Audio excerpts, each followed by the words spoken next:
Hello everyone. Today I'll be discussing questions related to antiplatelet and the thrombolytic drugs. Okay, it will be integrated approach, and not only I'll be discussing pharmacology, I'll be discussing all these subspecialties which are relevant to the topic. And if you know this much, more than enough to crack any exam in the world. So let's begin the integrated approach to the subject. Question number one. Well, these are questions based on anatomy and physiology first. Okay. Platelet play a very important role in the hemostasis in bleeding. In the normal platelet, there are two types of granule, dense and alpha. Now, the question is, dense granules contain all of the following except.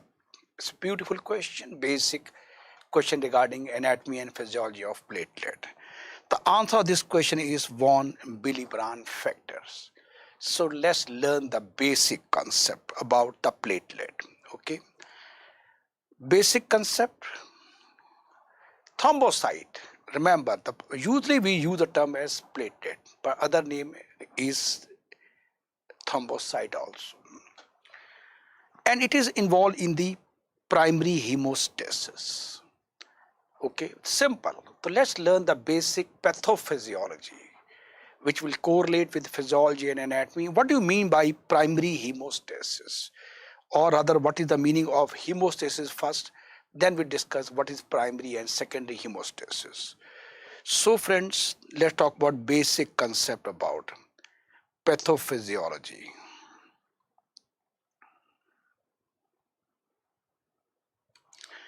The term hemostasis means, well, we all know that blood is flowing in the blood vessel. It's quite comfortable. It's normal.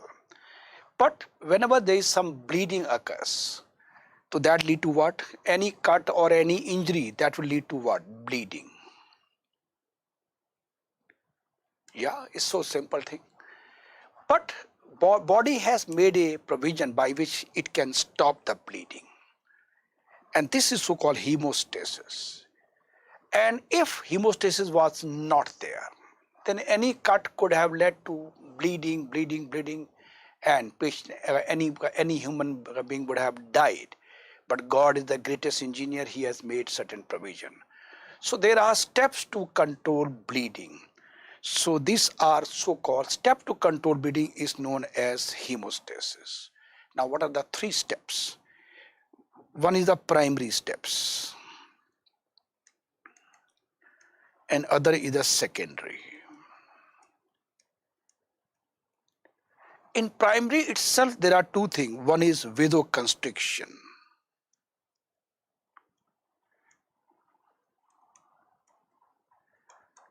And second one is platelet. P I'll be writing again and again, will be meaning platelet, plug formation. Platelet plug formation.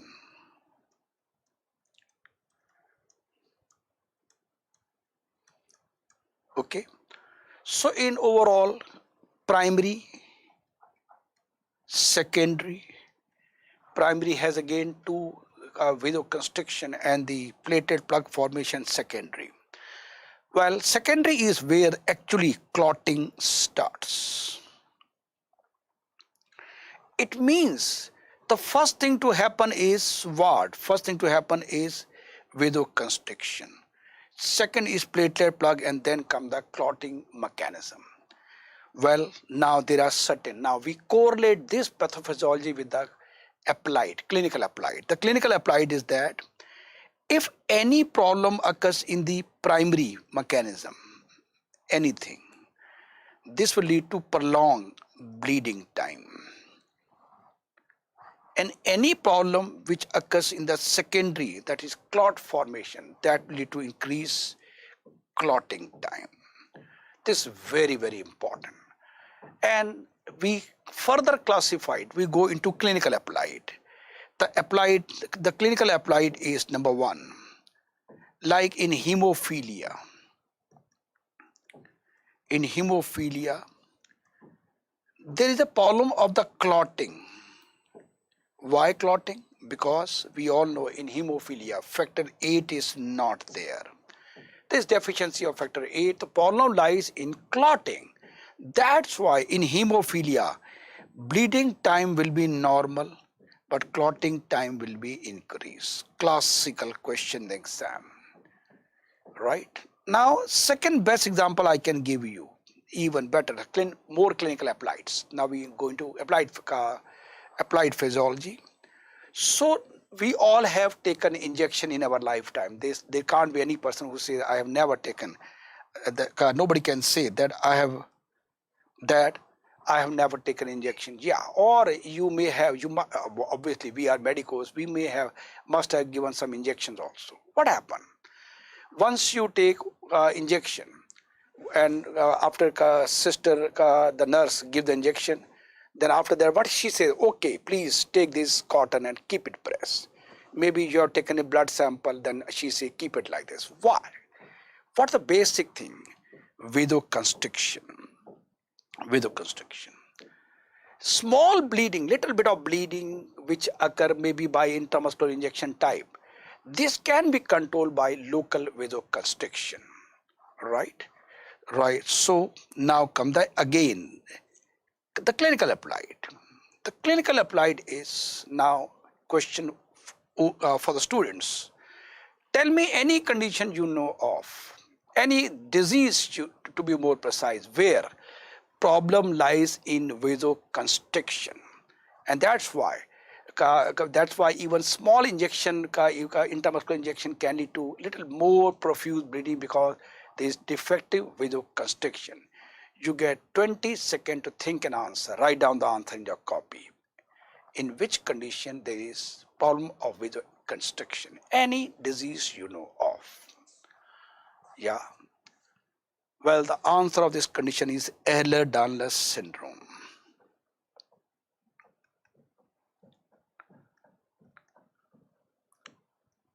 Ehlers-Danlos syndrome, we know very well.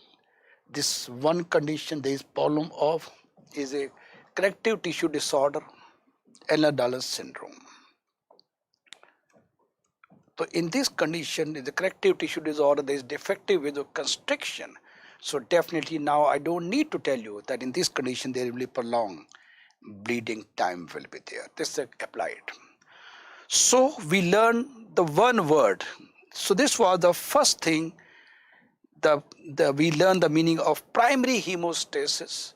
And now if I have to tell you more, these platelets are involved in the platelet plug formation. Your concepts are clear. How the plug is made, that I'm going to discuss in a couple of minutes. So we learned a lot about point 1. Lifespan is 8 to 10 days. Right? Now it again has a meaning. Well, the clinical applied of this particular line. In the physiology is 8 to 10 days life. So now we'll be using a drug like aspirin, which is a anti-platelet drug. So there are so many drugs which are inhibiting the platelet or one way or other way. That means that they lifespan 8 to 10 days. They will be these. They are going to affect these platelet function for 8 to 10 days. Okay, that's again a point to be noted. I'll be talking more about this little later on. Third point, 1/3 of platelet pool is stored in the spleen. 1/3. Okay, that means we all know very well the normal platelet count is 150,000 to 400,000. Okay, let us, for easy calculation, I take 300,000, also called 3 lakhs. Right? It is there in the blood. So at least 1/3, that means about 100,000 or 1 lakh are in the spleen also. The clinical applied. Why? It is stored is there. In case of crisis where we need the platelet urgently, like massive bleeding going on, we need a huge amount of platelet. Now that will come from the store. Storage place is spleen, right? So we got the clinical applied in all the three lines what are seen in the screen right now. Now, so after learning the basic physiology and correlating with pathology, well, now when these platelets are activated, what's the reason? They are, well, I told you they are going to make platelet plug, but they never make in the normal circulation. Why I'm stressing on this line? Because platelet activation occurs by the injury of the endothelium. Now, once the injury of the endothelium occurs, what happens? That lead to activation of platelet and that lead to aggregation. Now come the clinical applied. What is the and pathology also? Why? So this is the normal endothelium. Endothelial lining is there.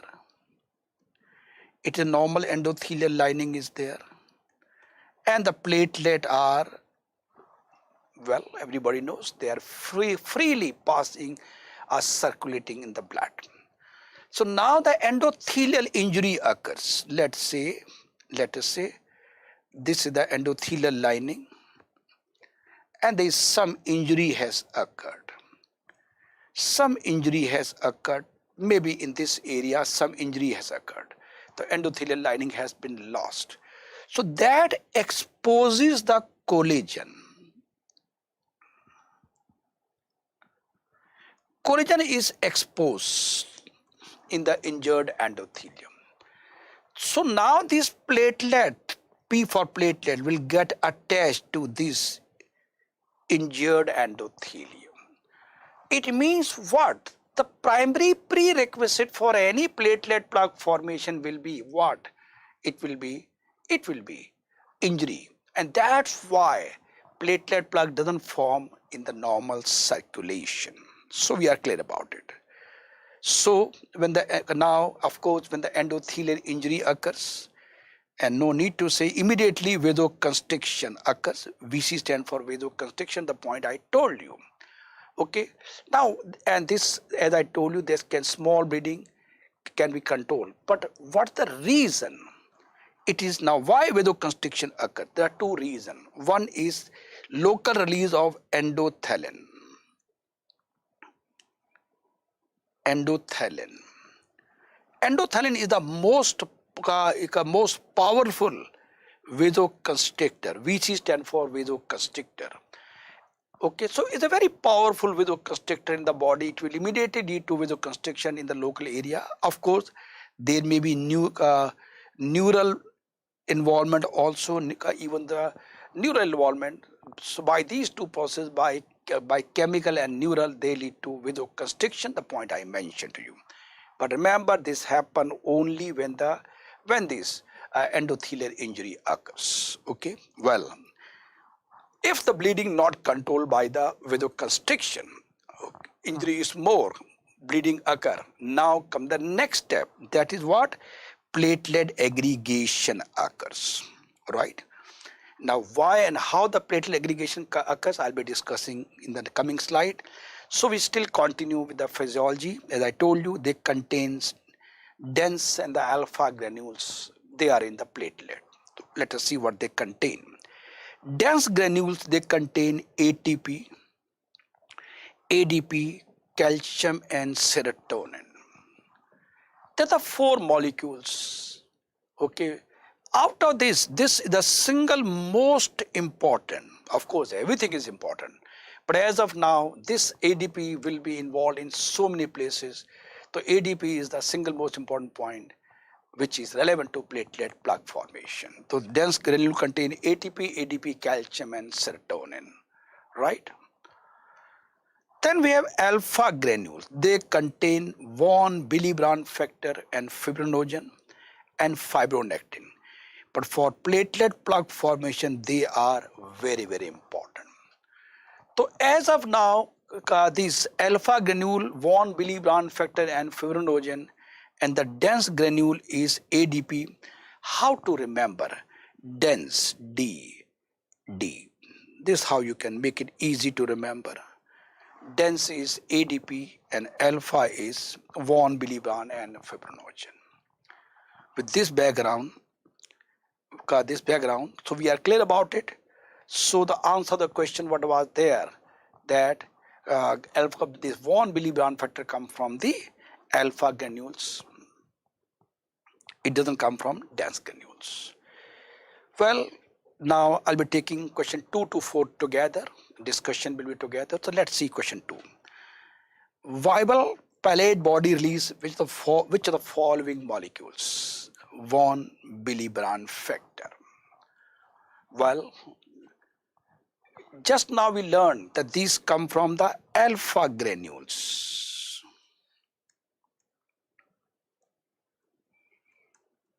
Yes, and they are the part of the platelet.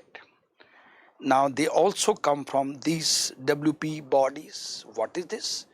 I'll be discussing soon. Bernard-Soulier is a autosomal recessive disorder. Now it's a beautiful clinical question from pediatric. We'll correlate our physiology, pathophysiology, pharma with this also. Lovely question. It is an autosomal recessive disorder. It usually manifests as petechial bleeding. Now, its pathophysiology resembles due to deficiency of which of the following molecule or receptor? Answer is again von Willebrand factor. Well, question 4. Glanzmann's thrombocythemia, again a question from clinical side, pediatric, is autosomal recessive. Again manifests as petechial bleeding, resemble exactly like Bernard-Soulier. Petechial bleeding are small bleeding, small skin bleeding. Okay. It resembles its pathophysiology with which of the following? The point to be noted in both the question, he is asking a clinical question, but he is trying to correlate with the pathology and pathophysiology. Which problem? It is with drug. Oh, pharmacology question. Answer is apixaban. Well, why these are the answer? Why not others? This we will never understand unless we know the basic concept about platelet plug formation. The brief about vasoconstriction, hemostasis. Now I don't need to elaborate more point. What I already told you, it leads to vasoconstriction and platelet plug formation. They are the primary one, and that lead to what? Any problem will lead to increased bleeding time. So it will lead to increased bleeding time. The point we know. And we also know that any injury to endothelial, injury like IM injection, that lead to transient vasoconstriction via neural stimulation or endothelin, the point we discuss, right? So, neural and endothelin. Well, after that, now we talk about the platelet plug formation. Injured endothelium, collagen has been exposed. So now this von Willebrand factor is bind to exposed collagen. Well, regarding von Willebrand factor, one thing we know, it has come from alpha granules. Well, it is also released from the viable palate body of endothelial cells. Point to be noted. And alpha granules. So let's look into this. This is the endothelial cell. It's an endothelial cell in front of you. This is the nucleus. And here we have a WP bodies, and they cause release, when they release, and they cause release of the von Willebrand factor. Okay, WPB stand for, the full name is viable palate bodies, right? So at the moment we'll talk about this. They are when the endothelial injury will occur, definitely. So these will try to get exocytosis. Look, they are coming via exocytosis. So you can write down via these WP, they release von Willebrand factor by a process of exocytosis. Yeah. So now I'll tell you more about the basic pathology and pathophysiology of platelet plug formation. Okay, pathophysiology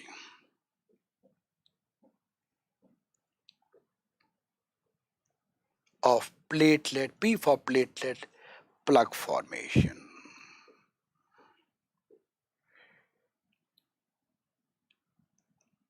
Yeah. So this is the epithelium or this endothelial lining, and we are getting injured endothelium. Yeah. And we have the platelet, P for platelet. Yeah. So this get attached to injured endothelium via von Willebrand factor, right?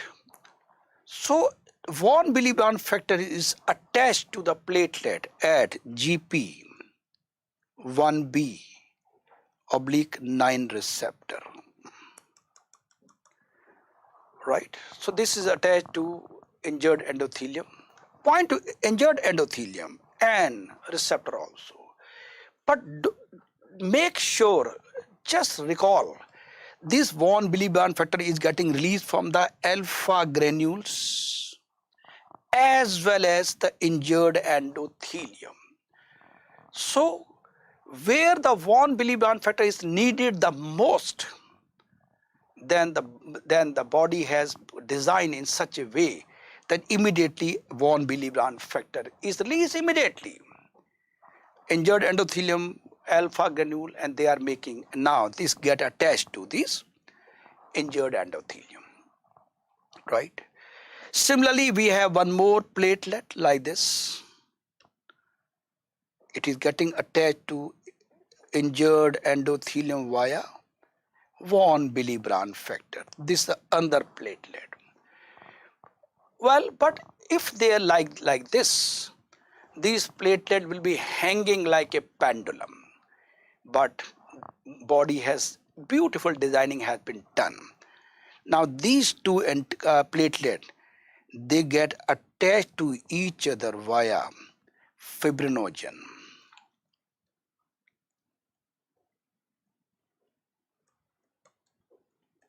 Okay, so now this platelet plug will get stabilized. Definitely it is stabilized now.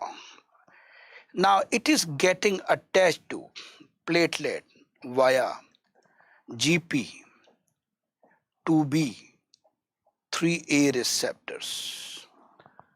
By this the platelet are stabilized. So finally this make the platelet plug. P platelet plug is formed.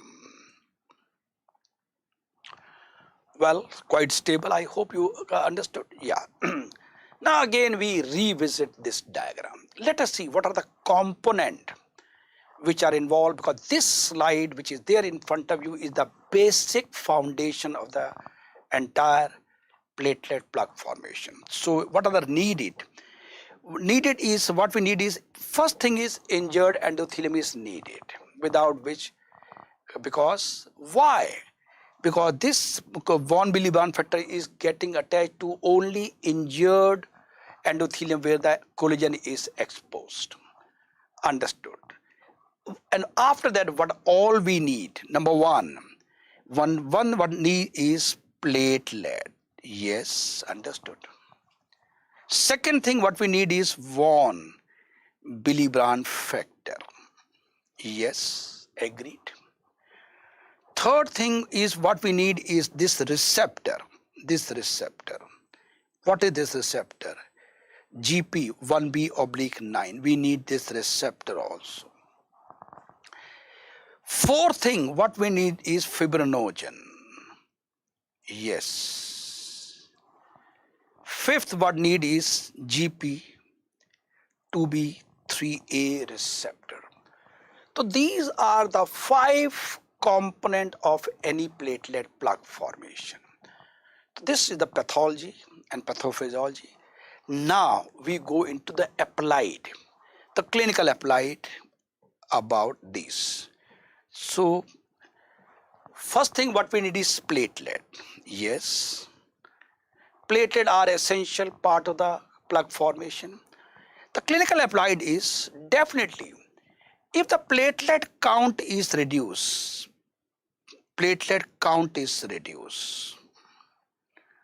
and that entity is known as thrombocytopenia.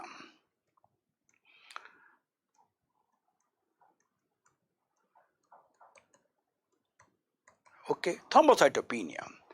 So definitely when the thrombocytopenia is there, so there will be defective platelet plug. Definitely plug will not form, there is no platelet. Yes, so defective platelet plug will lead to what? Increased bleeding. So what the classical example, if I have to give you the clinical example, answer is example ITP.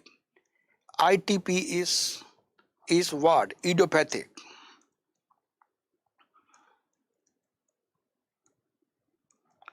Thrombocytopenic.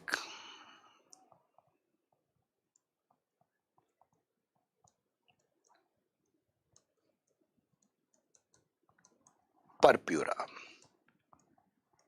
We all know very well that in ITP there is autoimmune destruction of platelet, and that's why they have a bleeding tendencies there. Okay. Now come the gold medal question. Those who want to get top rank in any exam in the world. What I just said was thrombocytopenia lead to increased bleeding tendencies. Okay, yeah.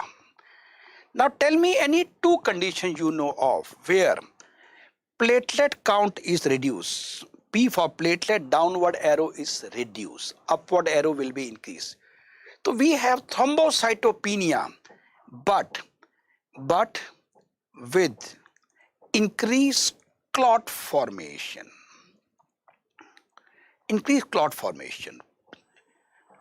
Something paradoxical. Paradoxical means it is happening other way around.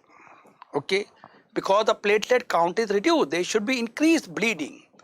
But despite low platelet count, there is increased clot formation occurring. Now tell me two conditions. Write down the answer. You get 20 seconds to think an answer. Beautiful question. Two conditions where we have low platelet count with increased clotting.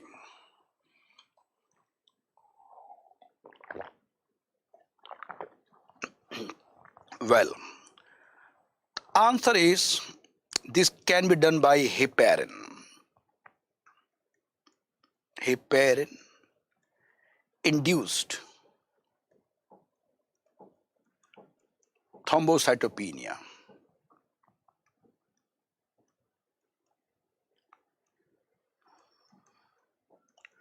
What we call as HIT. Heparin-induced thrombocytopenia, the platelet count goes down, and due to immune mechanism, the platelet, they tend to stick to each other and they make a clot despite reduced platelet count. Second condition is PNH, paroxysmal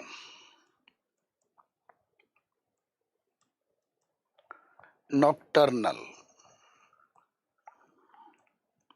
hemoglobinuria.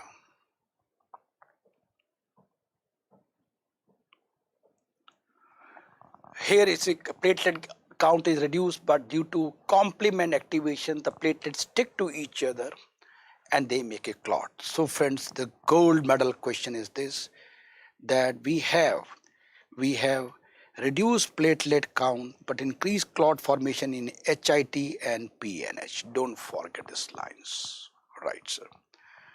But anyway, still we learned that we got lot of applied, clinical applied based on the word so-called platelet count. After this, we move into second thing is we look into, this was the first thing we learned about platelet. Second molecule that is relevant to us is von Willebrand factor. What is this? It is causing attachment of platelet to the injured endothelium. So let's learn more about the clinical applied about von Willebrand factor. Second molecule, von Willebrand factor. Well, again, everybody knows that von Willebrand factor is little bit more physiology, is a part of factor 8. It is a part of factor 8. In fact, factor 8 consists of two things. Factor 8C plus von Willebrand factor. They together they make factor 8, right? So that means von Willebrand factor is involved in clotting mechanism also. Clotting mechanism, factor 8 plays a very important role, and deficiency of factor 8 hemophilia lead to bleeding. And just now we learned that von Willebrand factor is involved in the platelet plug formation also. So what is the more clinical applied? The clinical applied is that when there is a deficiency of von Willebrand factor, there will be increased bleeding time. Why? Because platelet plug formation is defective. But it is a part of the clotting also. There will be increased clotting time also. So friends, when there will be von Willebrand factor deficiency, downward arrow means deficiency, there will be both bleeding time will be prolonged and clotting time will be prolonged. But otherwise in hemophilia where this component is reduced, in hemophilia, one more clinical applied, in hemophilia there is only prolonged clotting time, bleeding time is normal and for normal, because in hemophilia factor 8C is deficient. So that's very commonly asked question, that if you had to clinically example what the main in the test of the blood bleeding profile testing, the difference between the von Willebrand factor deficiency is both BT CTR prolonged, but factor 8 deficiency 8C only clotting time prolonged, bleeding time is normal. Okay, so this is the second, right? Now third point if we talk about in this is, we learned about first and second. Now we go back to the third point. Third point is GP 1B/9 receptor, this receptor. And we know about this receptor is going to cause attachment of platelet to the injured endothelium.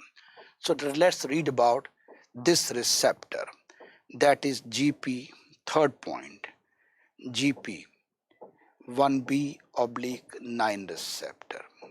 So if this receptor is defective, so no need to say that this endothelium, platelet and this uniting von Willebrand factor. So if this is defective, so definitely von Willebrand factor will not be able to attach to platelet. So in that scenario, von Willebrand factor will be attached to injured endothelium, but it will not be getting attached to platelet. Definitely the platelet plug will not form, right? So friends, now what we talk about clinical applied of this deficiency or defective GP1B/9 receptor is defective, what the clinical applied is. So we have a congenital condition, autosomal recessive condition, so-called Bernard-Solier disease. In Bernard-Solier disease, this receptor is defective, this receptor. Okay, so that's why this von Willebrand factor will not be able to attach to the platelet. So no, now I don't think I need to tell you, in this condition there will be prolonged bleeding time. So the Bernard-Solier pathology resemble what? GP1B/9. This is the answer in one of the questions also. You understood. Right. Well, now a little bit more about, as I told you, because this is a condition where we have increased bleeding time. And one more thing, whenever we have problem of defective platelet plug formation, due to whatever reason it may be, it lead to minimal bleeding. Minimal bleeding. Minimal bleeding means usually, like in this condition, just petechial rash over the skin. It doesn't lead to massive bleed. No massive bleed. Why? Why no massive bleed? Why only minimal bleeding in the skin? Because clotting here is normal. Clotting is normal. There is no problem in clotting. Problem is only in the platelet plug formation. So I hope you are clear about the clinical applied of GP1B/9 receptor. So this was the third part. Yes. Now we talk about the fourth component is fibrinogen. So definitely fourth component is fibrinogen.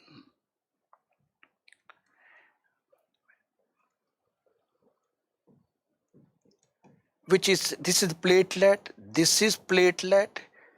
and they are getting attached to each other via fibrinogen, we learned just now. So now I don't need to talk to the illustrious student listening to me that if there is a problem of fibrinogen, or if there is a reduced level of fibrinogen due to any reason, plug will not form. And now come the clinical applied. In applied medicine, where the problem occurs. In the applied medicine, this occurs classically in DIC. DIC, disseminated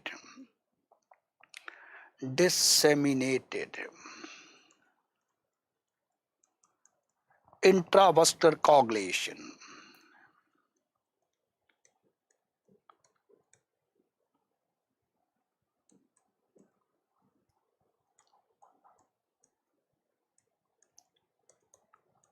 In DIC, the fibrinogen are consumed, so that's why in this condition they bleed.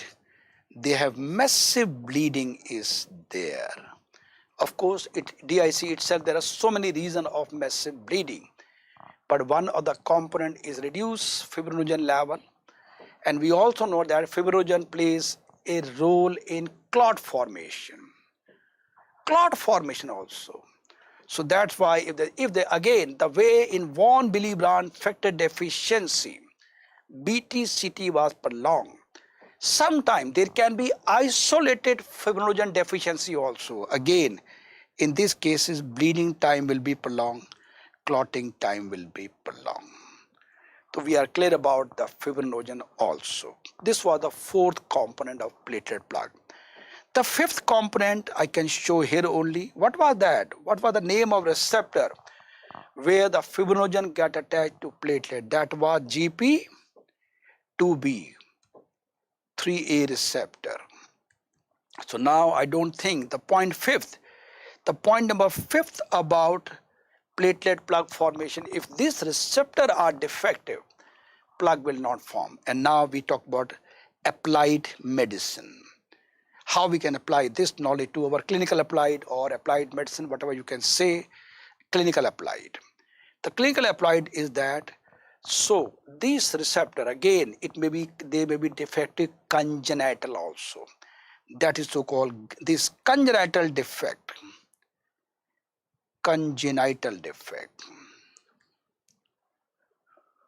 of this receptor. This occur in glands, mens, thrombasthenia.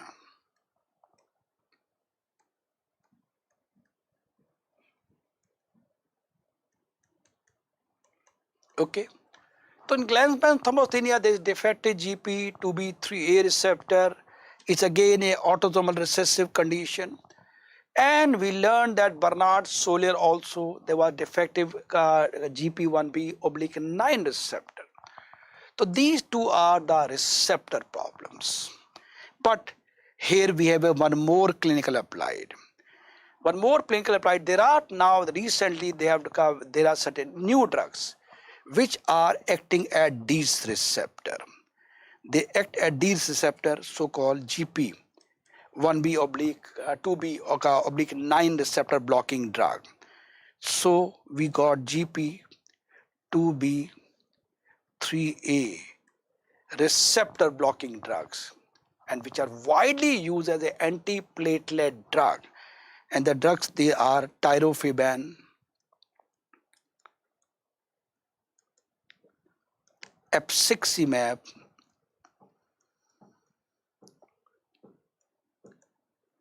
okay, and iptamab M, eptafibatide.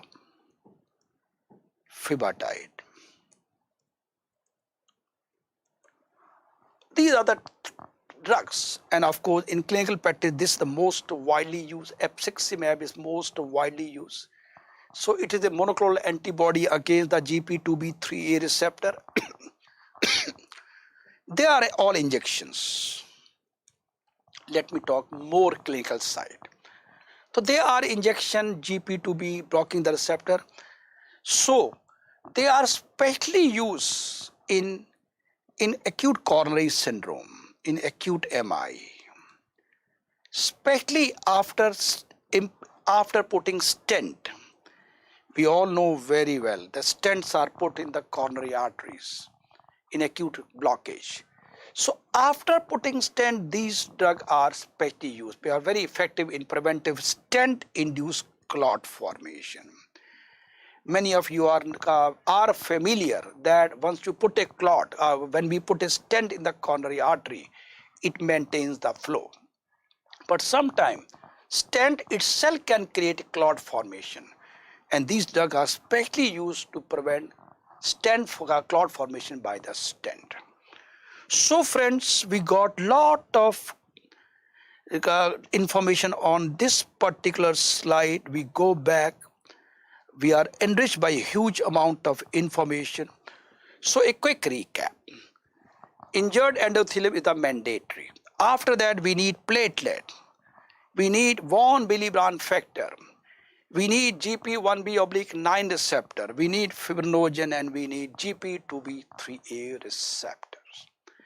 And everything is there, normal, and that lead to platelet plug formation if things are all right. So we are clear about it.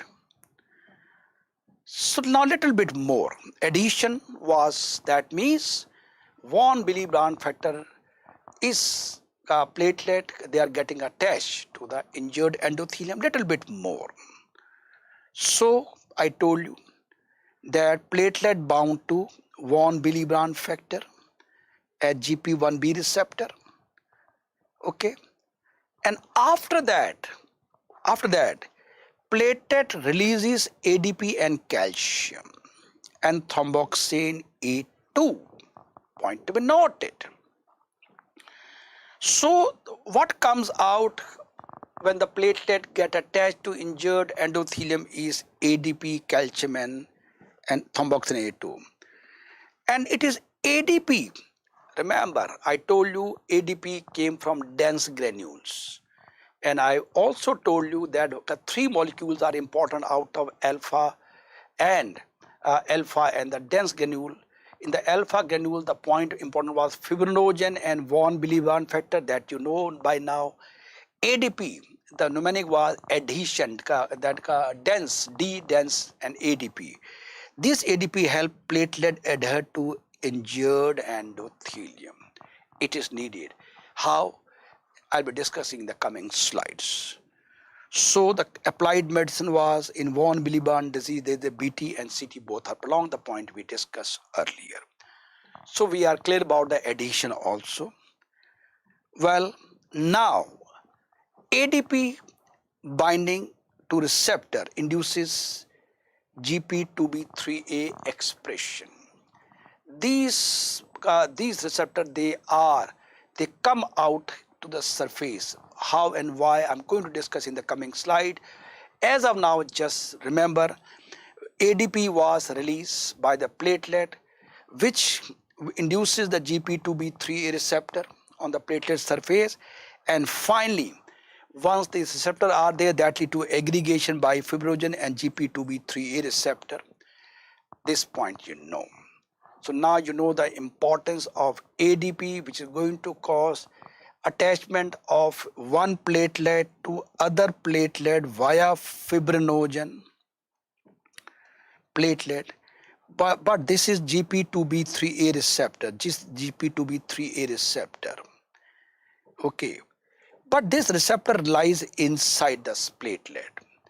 It is the ADP which will cause, okay, he will say, that means when the injury has occurred, when we need to have platelet plug, and this is lying inside the platelet taking rest this Sunday morning, he says, oh, today is my holiday, I'm taking leave, I'm sleeping inside the house, is the platelet.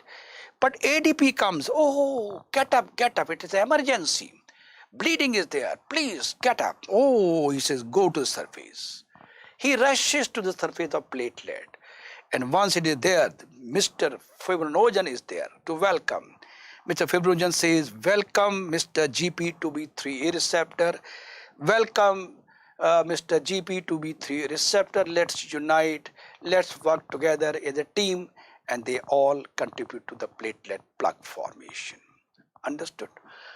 Well, don't forget this, what is happening in the platelet plug formation. Don't forget, if we need more platelet, then Mr. Spleen will be requested. Mr. Spleen, you already have a huge amount of platelet. Please release. Mr. Spleen will immediately release lot of platelet to be used in platelet plug formation. So now you can see how beautifully these all are working as a team to make a success, that is platelet plug formation. Yeah. Well, so we are clear about, you got all the answer also, all the questions now. Well, in Bernard-Soulier disease, platelet aggregation does not occur in response to ristocetin. Now I'll be talking pathology and pathophysiology of platelet aggregation studies. Okay. Pathology and pathophysiology of platelet plug formation. First we read the normal physiology, then we see the pathophysiology. Well, now we want to study in vitro. In vitro means in the lab. We want to study about the platelet plug formation. So far we have seen there are so many conditions which impair the platelet plug formation. So what is normal response? Normal response is this, the slide. We have taken anybody's blood and they are the platelet. Platelet, platelet, platelet. P for platelet. And we put anything. We can put certain compound or molecule. These molecules include ADP, epinephrine,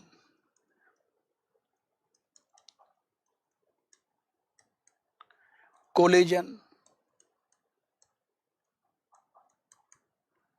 and ristocetin. Okay. They are the molecules. Anyone, we can put any one of them. We put a drop here. Okay, any one of them, we put a drop here. And what it lead to? It will lead to these will go and get attached. This means any one of them, when we put, they cause clumping of the platelet. Or I can give you a better example. Just imagine these platelets are like iron chips. This is like magnet. So there are all iron chips. You put a magnet and magnet will clump all these. Very simple day-to-day example. So these are like magnets. Basic. This is normal. So now what we do? We have patient or Bernard Solier disease. Where the problem is in Bernard Solier disease, problem is GP1B/9. Okay, now we have patient of this. We take a slide and we have the platelets. We have the platelet. Now we put a drop of any of these three. Any one of these three we put it. It will lead to clumping. It will lead to clumping. But if you put a drop of ristocetin, no clumping. No clumping will happen. The point to be noted that Bernard Solier disease clumping occurs to ADP, epinephrine and collagen, but it does not happen with ristocetin. But in contrast, in Glanzmann's thrombasthenia, where the defect lies in GP, 2B, 3A receptor are defective. If you put ristocetin, clumping occurs. But if you put any of these three, clumping does not occur. I repeat again, that means the Bernard Solier and Glanzmann's you can differentiate by platelet aggregation studies. In Glanzmann's, aggregation will occur with ristocetin. It will not occur with epinephrine, collagen or ADP. But in Bernard Solier, aggregation will occur with these and it will not be occurring with ristocetin. So lovely, beautiful summary you can differentiate, and we know that in GP2B3A receptor blocking drug are what? Tirofiban, epsiximab and the iptafibatide. So this is a summary. So you got an answer. With this background, so ristocetin will not be there, rest all are there, these are there. Thromboxane A2 is not used. It is not used in aggregation studies, right? So lovely question. Quite possible some of you may have gone for this answer, right? Because why? It is a potent aggregation, it leads to platelet plug formation, but this is not used in platelet studies, right? So now, which of the following is a GP2B3 receptor? I think now the things are very clear, your basic concepts are very clear. Now you can nicely correlate your pharmacology with physiology and pathophysiology, tirofiban. Okay.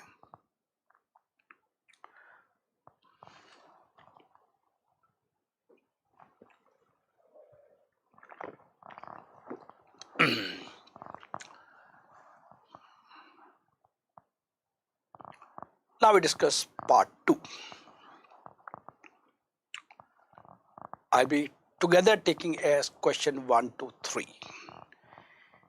PAR receptor are activated by which of the following molecule? The answer of this question is thrombin. Question 2. Which of the following is not a P2Y12 antagonist? Etopexa. Which of following is irreversible P2Y12 receptor antagonist? Clopidogrel. So these three questions I'll be discussing together, and of course nothing is understood unless you know the basic concept. We'll again start with anatomy, physiology, pathophysiology. Okay, so let's learn about what are these receptors. We discuss about GP1B. We know about GP1B receptor, 2B3 receptor. Now we have one more, protease. Sorry, PAR1 receptor. What are they? They are G protein coupled receptor. Note it down. A very important question from biochemistry, basic sciences. G protein coupled receptor. And they are highly expressed on the platelet. Point to be noted, in our body there are hundreds of places, thousands of places receptors are there. But these receptors are classically seen in the platelet. And they are the one which are activation is done by thrombin. So they are activated by thrombin. Well, 99% students are not aware of this point. Rather, it should say 99.9% students are not aware that thrombin play a role in platelet formation also, platelet function also. We all know very well that thrombin is involved in clotting mechanism. But look, they are involved in the platelet receptor also. So these receptor PAR1, what we write as protease activated receptor 1, which are activated by thrombin, right? So thrombin is the one which activate this receptor. Now there are two, PAR1 and 4. As I told you, they are present in the human platelets. Classical site is platelets. So now that's why, since they are activated by the platelet, they are known as thrombin receptors. This is the single most important line that you got to remember. Okay, so thrombin receptor are, so what the exam question will be that which of the following is a thrombin receptor? It is a GP1B/9, GP2B3A receptor or blah blah. Answer is PAR and PA4 are thrombin receptor. Well, now any drug which will block this receptor on the platelet will be acting as an anti-platelet drug. What are the drugs? Voruxapar and etoposide. They are orally active. That means one more distinct advantage, and they are orally active, not injection. So they are the PAR1 receptor antagonists. Voruxapar. Understood? This is applied, the clinical applied regarding PAR1 receptor. Now we learned the basic. Now let me tell you more in-depth knowledge of these receptor. This slide is worth $1 million. I'll spend a lot of time in explaining to you what is this. Okay, lovely slide. It tells the entire concept of platelet plug formation in one slide only. So let's go back, start from the start. This is the endothelial cells.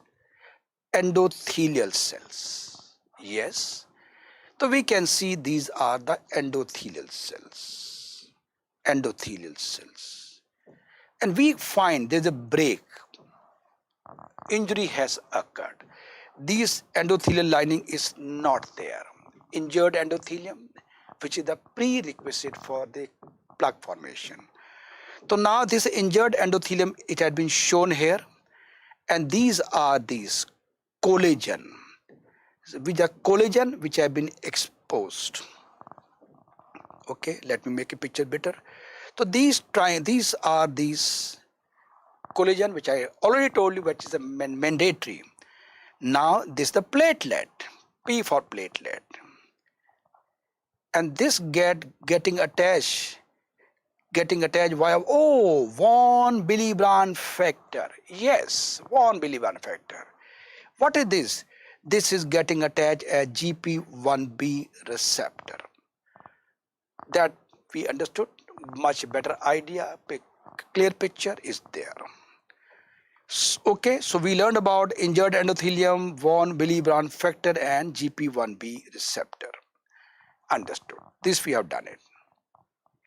After that, we have a ADP receptor is there. ADP receptor is there, right? So once the injured endothelium, when the injury occurs, this receptor are activated. Okay, remember these receptors are activated, they will lead to, now this GP2B3A receptor, they were sleeping inside. Example I gave you Sunday morning, they are sleeping inside.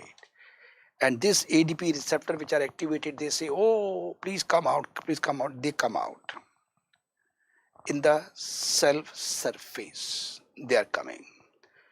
So these receptors now they have come to surface. Look, these are coming. It has already come here. Yeah, this has come here.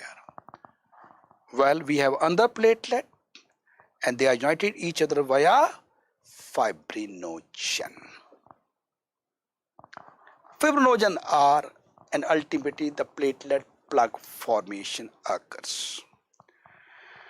So friends, injured endothelium, von Willebrand factor, GP1, this GP2B3A receptor, which are brought to the surface by the activation of ADP receptor and fibrinogen, they all play a very important role. They all play an important role. Just look into this. Inside the platelet, there is von Willebrand factor there and fibrinogen is there. And they are present in which granules? They are present in which? Alpha granules. So it's beautiful picture of what I told you. Nice summary you can see. And look into this. Inside this endothelial cell, we are again having von Willebrand factor. It also contains factor 8 also, which is involved in the pathophysiology of the clot formation. Okay, so this was what was the lovely story of what I discussed. Just a beautifully designed, so you understood better the concept, especially ADP and this, how GP2B3A receptor are coming to the surface. Now I'll be talking more about the ADP receptor. Okay, ADP receptor, what I show you just now, this was the receptor. Okay, the receptor. This is also known as P2 Y12 receptor.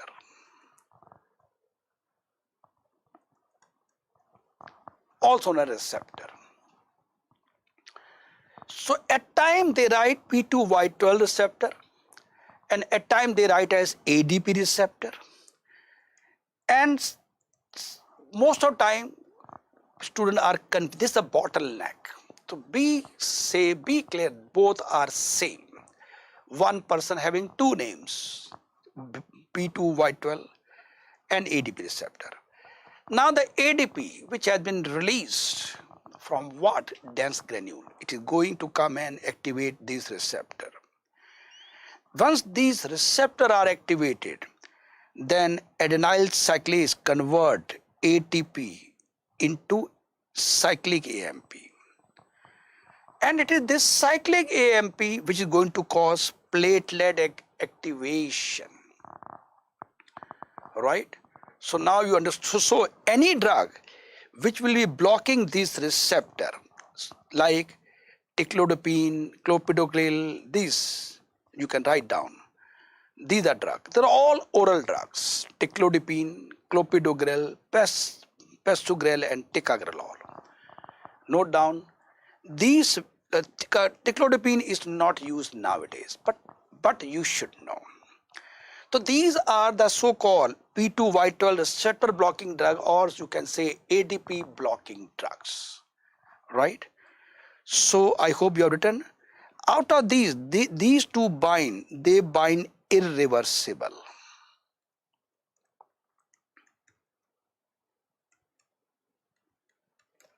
And they will bind reversible.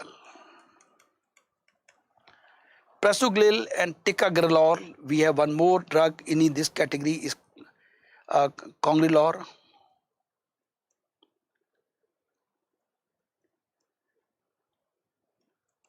We have one more drug, congrelor. They are so prasugrel, ticagrelor and congrelor, these are the reversible ADP binding drugs. And these two are the irreversible binding drugs. So now you can nicely correlate your pharmacology with pathophysiology, with physiology, and now we come to the clinical side. This ticagrelor in particular is very nowadays is being used in coronary artery disease. Clopidogrel is widely being used in stroke, ischemic stroke. About these two drugs I'll be talking soon. So they are some drug and they are tablets. So now you can correlate pharmacology with applied medicine, where we use, and detail I'll be talking soon. So you understood the basic physiology, pathophysiology, pathology, pharmacology and medicine about ATP receptor. Well, still not clear. Sir, you told about they are thrombin receptor. Why? How come? Let us learn more. Thrombin is it is a molecule that is involved in clotting process. What it's going to do? It activates PAR1 and PAR4 receptors. And thrombin it cause activation of the platelet. Once the platelet are activated, they will lead to platelet plug formation. Now you can see one platelet, other platelet, they're getting attached to each other because they are getting activated by the thrombin. So we know very well thrombin is involved in blood coagulation. Okay. And we also know that heparin, when we use heparin, which is an anticoagulant, we all know that it is an anticoagulant. Very well, we know it very well. But it has effects on inhibiting these receptors also via blocking the action of thrombin. Okay. So now you know why they are known as thrombin receptor and what the effect of heparin on these receptors. Now we correlate this physiology, pathology with medicine and pharmacology. So I told you that we got drug like vorapexar. They inhibit these receptors. So definitely when they are blocking this receptor, thrombin will not be able to activate this receptor. So that's why when the receptors are not activated, so they will be acting as a anti-platelet drugs. So because activated platelet is mandatory, then only hemostasis will happen. And remember, it is thrombin mediated platelet aggregation, right? But thrombin is not getting activated, and thereby it will be all the receptors are blocked by vorapexar, and they are acting as a anti-platelet drug. They are affecting the thrombin receptors, right? Friend, this part what I have discussed in this, most of students are not comfortable with this. Most of the time you are listening, maybe the first time you are listening all the details, going into minute detail from receptor, physiology, pathology, pathophysiology, pharma and medicine. But after this, you can read these notes again and the things will be very, very clear to all of you. So now we come to question number 4.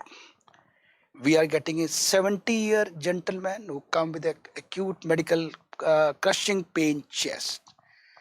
Okay, the pain is radiating to the jaw. There is significant increase raised troponin.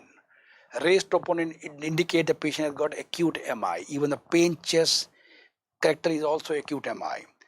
ST elevation is there in V3 to V6. That again confirm that we are dealing with acute myocardial infarction.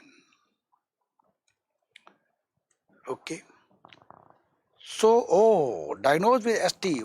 Well, it is diagnosed, and there is involvement of the artery is stented. Now, dual antiplatelet therapy for 12 months, and after 12th month they go to monotherapy for secondary prevention. What is the likely action of the mechanism of the second drug due to prevent secondary thrombotic? Well, examiner is very smart. He gave a beautiful, very easy question, but he really created a confusion. That is the beauty of the question nowadays which are asked in the exam, all the exam. Well, we got to analyze, we got to read this, we make the dissection of this question.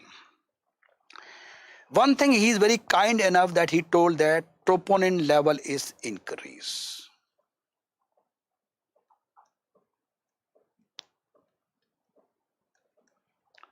And there is ST elevation in ECG.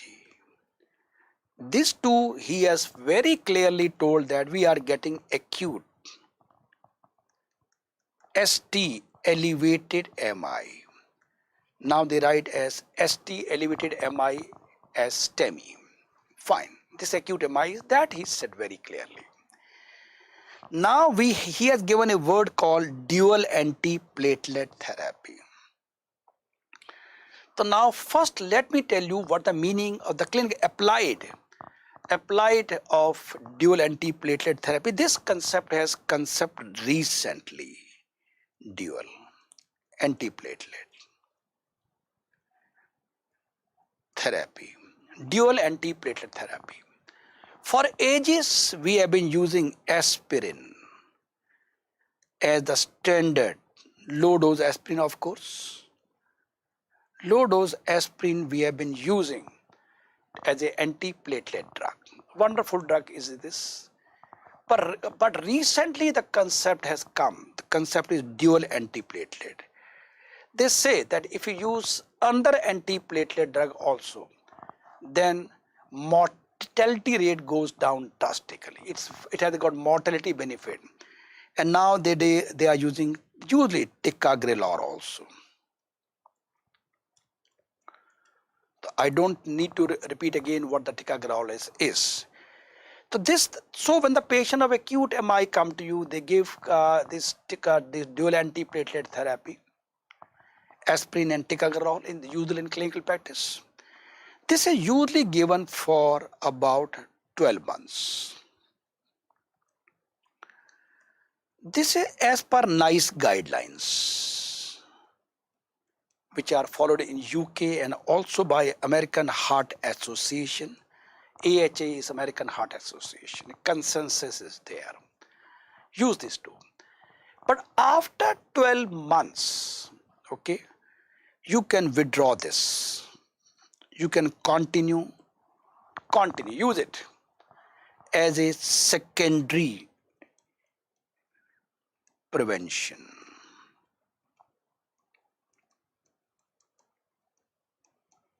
Let me tell you the meaning of secondary prevention. Secondary prevention means patient already has coronary event. Now we want that it should not happen again. To avoid the again process, we use aspirin. The word what we use is secondary prophylaxis because disease has already occurred in this thing. Right, sir? So now what he says, but the mechanism of action of the drug. Remember, he says now we have come to monotherapy. Monotherapy is aspirin. Consensus, there is no doubt about it. secondary prevention is aspirin, as I told you, by NICE as well as AHA guidelines. Oh, it means what he's asking, what is the mechanism of aspirin as an anti-platelet drug? So instead of catching the ear like this, he's trying to catch the ear like this. But that is the beauty of the question, and that confuses, right? So people don't reach up to this. They forget about reaching that part. I hope you understood. It is, the answer is reduction of thromboxane A2 formation is reduced. Remember, thromboxane A2 is a very powerful platelet aggregator factor. So answer is reduction in formation of A2. Well, we will not understand, we will never understand about this action of aspirin unless we know this biochemistry of arachidonic acid metabolism. Again, slide worth $1 million. I'll make it enlarged, don't worry. So heading of discussion is arachidonic acid pathway. Let's learn the biochemistry, and we'll correlate nicely with physiology and pharmacology and medicine. So in this pathway, we have a first thing is membrane phospholipid, and they are converted into arachidonic acid, and this is done by phospholipase A2. They convert membrane phospholipid into arachidonic acid. Well, this step is blocked by drug like steroids. Various steroids. We all know that the clinical applied. Now we talk about the clinical applied or applied medicine. We all know very well that steroids are used as an anti-inflammatory drug.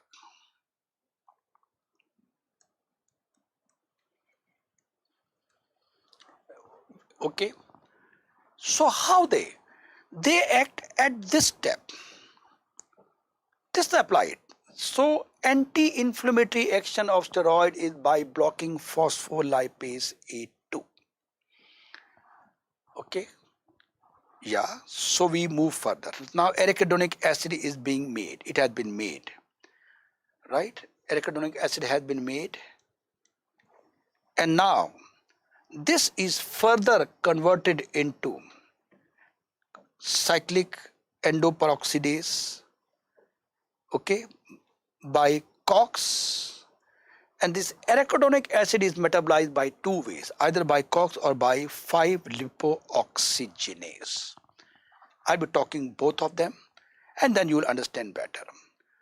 So now this arachidonic acid is activated by COX-1 and COX-2, and they make thromboxane A2, right? So arachidonic acid is converted into thromboxane A2, via cyclooxygenase,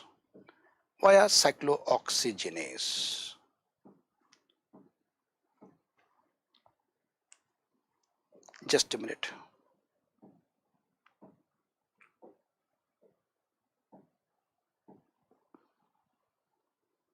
Yeah.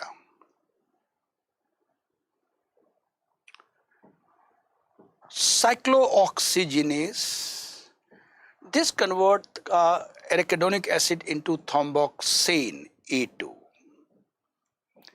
which is a very potent molecule which is involved in the platelet aggregation. So once we use aspirin, it reduces now thromboxane A2. Let's learn more about physiology of thromboxane A2. Thromboxane A2 is a very potent platelet aggregation. It also causes increased vascular tone. That means it is going to cause vasoconstriction as well as going to cause increased platelet aggregation will be there. right? So definitely it will, if these two action, I don't need to tell you now, these two action will lead to more and more platelet plug formation, increased platelet plug formation. Once we use aspirin, thromboxane A2 level will go down, and that's why there will be reduced platelet aggregation, there will be reduced muscular tone. This is the basic biochemical basis why we use aspirin as a anti-platelet drug, right? Well, we like to show, due to same reason, aspirin is irreversible. Aha, to this enzyme and other all, so many NSAID are there, they are all reversible. They are all reversible. Again, gold medal line is there. Aspirin is the only NSAID. NSAID is non-steroidal anti-inflammatory, which bound irreversible to this COX-2. COX-1, COX-2 both. That is why when we use aspirin, it will be blocking the action of these. It will have a long action. In low dose, very, very important point, dosage is also very important. It is very effective even in low doses as a anti-platelet drug.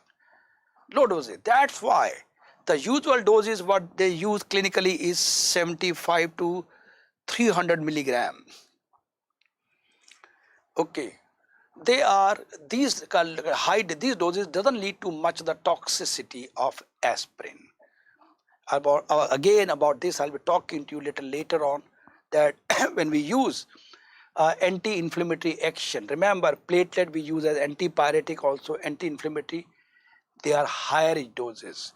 In this low dose,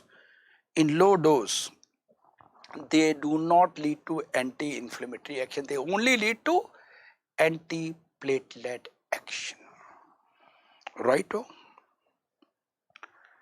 So mechanism, now it is much easier for you to write if somebody has not written. If not written, NSAID, it irreversibly bind to cyclooxygenase, both COX-1 and 2. So as told in the previous slide, they reduce synthesis of thromboxane A2.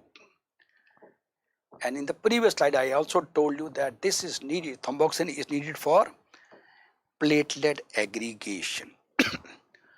Now, once we have used aspirin, the level of thromboxane A2 goes down. That lead to platelet aggregation will be reduced. Bleeding time will be increased. That is the universal.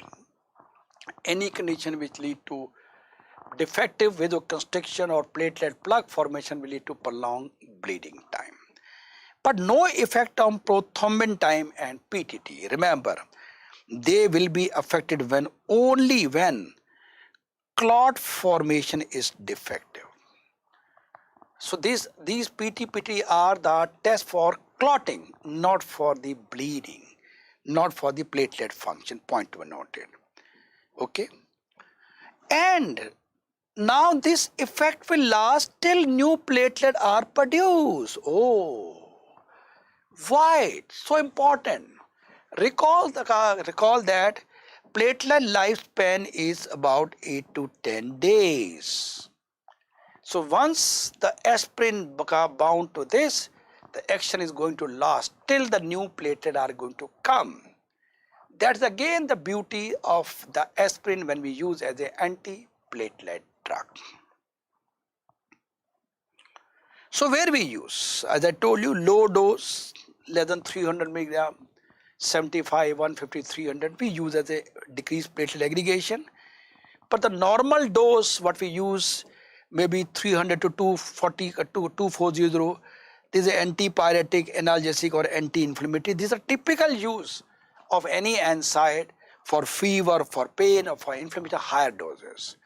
The low dose, what we use only is for the platelet to hamper or to decrease the platelet aggregation.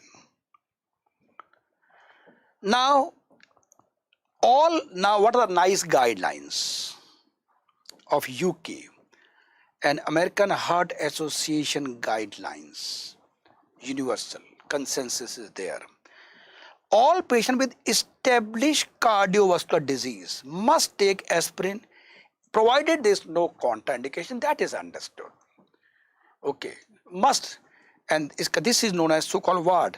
Secondary prophylaxis. The word I already explained to you. What the meaning of secondary prophylaxis is there.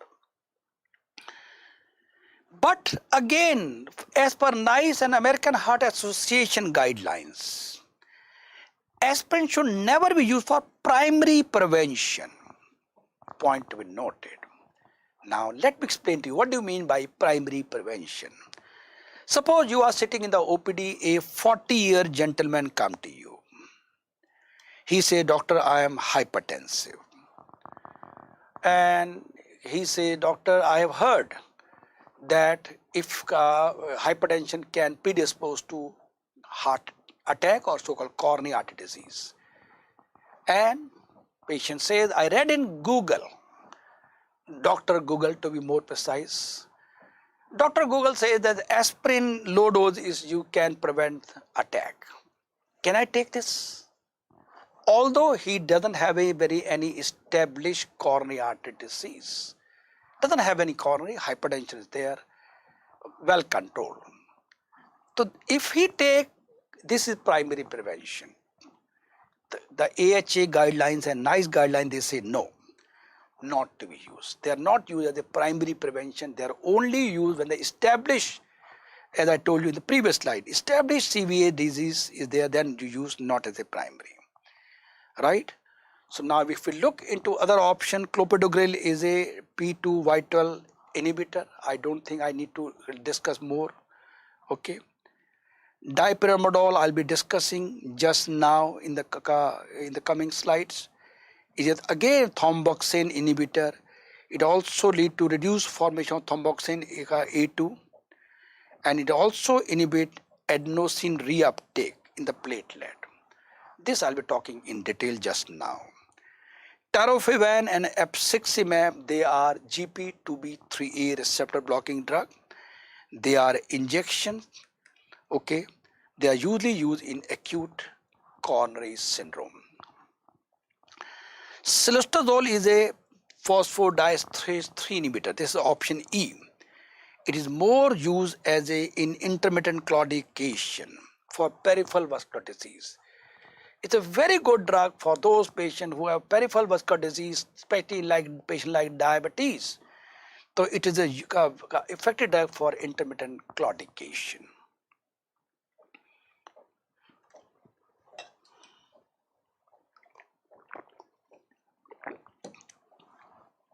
Question number 5.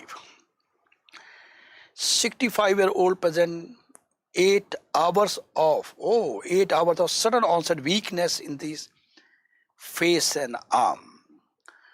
Well, this should be a stroke. Why? How come you say like this? Well, the golden line to remember.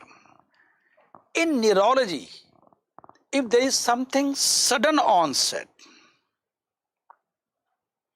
sudden deficit, it is a stroke unless proved otherwise. So now 8-hour weakness, it has to be stroke as per basic concept. Yeah. His past history is hypertension, amlodipine he is taking, he smokes cigarette. Okay, they are all predisposing for the stroke. BP is fairly controlled, saturation 97, and there is a drop, weakness in the limb. Okay, sensation is normal. Cranial now normal, chest auscultation is normal. And ECG demonstrate atrial fibrillation. Oh, this is important. we will discuss. Atrial fibrillation is, let's learn the basic concept before I proceed to the option.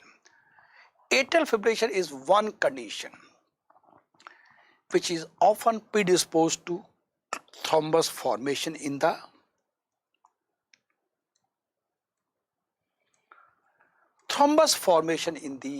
atria. Well, AF, atrial fibrillation, can lead to systemic embolism. It can lead to pulmonary embolism also. Now I have a question for the student to answer. We have one patient of rheumatic heart disease with mitral stenosis, with atrial fibrillation. This is the meaning is with. This is with. So we got one patient of rheumatic heart disease with mitral stenosis with atrial fibrillation. Write down the answer. How can, of course, it is there. This is the heart. This is the mitral valve. Okay, and we know it can lead to clot formation. It can lead to clot formation, but it can lead to systemic embolism. But tell me, how can this lead to pulmonary embolism? Write down the answer. You get 20 seconds to think how. Very simple question is this. How can this patient, rheumatic heart disease with mitral stenosis with atrial fibrillation, can lead to pulmonary embolism? Quickly, you get 20 seconds to think and answer. Those of my friends who will be watching this video as a recording, they can stop the video to write the answer. Well, answer is very simple. If the clot is made in this left atrium, it will go to the left ventricle, and via aorta it will go to systemic circulation. Everybody knows. Regarding pulmonary, usual answer is that there will be clot in the right atrium and there will be ASD, and this come to left side and it go like this. This is the most common answer, but this is the most common wrong answer. Why? Friend, this is the heart. There are the two atria. When atrial fibrillation occur, both these atria, they go into fibrillation. Fibrillation means the atria are not contracting properly. So that lead to what? Basic pathophysiology, stasis of the blood occur. This stasis of the blood occur not only in left atria, right atria also stasis will happen. The right atrial clot will come to right ventricle, will go to the pulmonary artery and make a pulmonary embolism. Very simple. But believe me, this is a gold medal question, top rank getting question, done wrong by 99%. 99%, right? So do inform me at my personal WhatsApp number. You can note down whether you did or right or wrong. Don't worry, you can.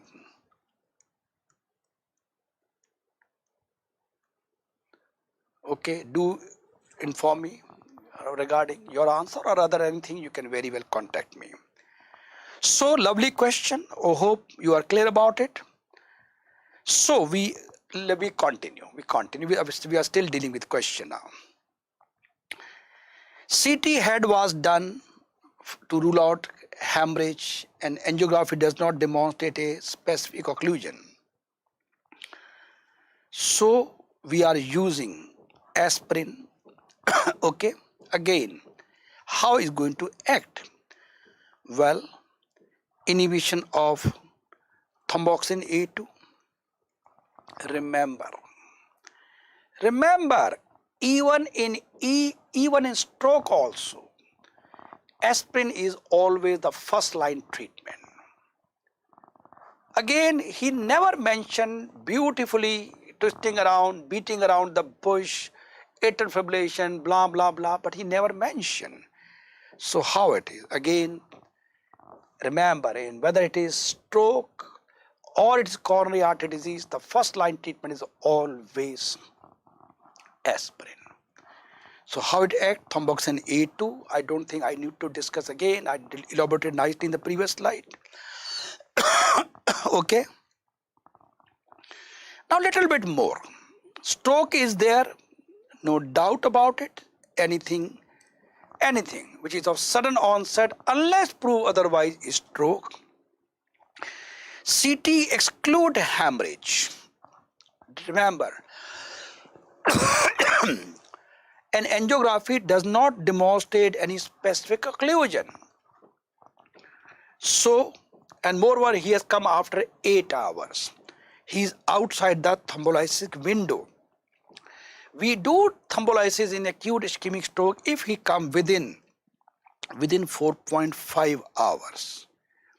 This is a thrombolytic window. If it is coming after 8 hours, it is past. So remember, in stroke cases, in ischemic cases, we can go thrombolysis if patient comes to you within 4.5 hours. So no thrombolysis and no thrombectomy in this case. Thrombectomy is not possible because there is no specific site of occlusion. So even thrombectomy has no role to do in this case. So we have to use low dose aspirin, and which inhibit thromboxane A2, the point we discussed nicely in the previous question.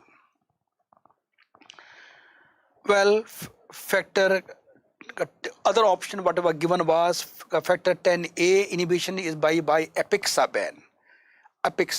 It is not done by aspirin. GP2B3 receptor is done by tirofiban. I don't think I need to elaborate more on this. Activation of tissue task RTPA, this is done by the tissue transmission activator, which we don't use after the 8 hours. We don't use P2Y12 receptor antagonist. Okay. Now this is a mechanism of action of clopidogrel. Right? Now this is the we can use in secondary prevention. Point to be noted that aspirin is the first line treatment, and if we have to add, clopidogrel is used as a very good drug as a secondary prophylaxis in stroke patient. But in acute cases, we always give aspirin. Well, question number 6 and 7 we'll do together. We have patient of acute coronary syndrome. He has a peptic ulcer disease, and now we are using clopidogrel. Point to be noted, first line treatment is all in coronary is always the aspirin. Clopidogrel we use only if the aspirin is not given or due to allergic or maybe contraindication, like in this case peptic ulcer. So clopidogrel is being given what the mechanism of action, it needs to be ADP binding to platelet receptor. Simple, straightforward. We already have discussed this in detail, ADP receptor, etc. So we can, especially very comfortably, we can move ahead. This is a lovely question. A 47-year-old male come to you in your clinic. You do ECG and you diagnose it to be a case of acute anterior wall MI. You refer this case to a cardiac care. Definitely we need to refer to case where we have a coronary care unit is there. Best initial management, answer aspirin. Aspirin, why? Why not others? Let's go to the basic concept. Now we not got to know basic concept. The basic concept is there are few very important points. First point, in acute MI,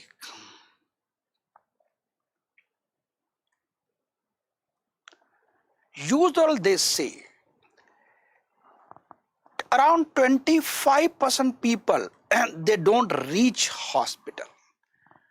This figure I'm talking about the developed countries.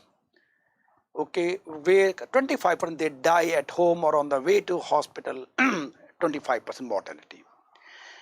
Another 25% they die within first 24 hours. It means mortality in acute MI is around, within 24 hours is around 50%. Very high mortality. This is point number one. Point number two, if you use aspirin in an early intervention,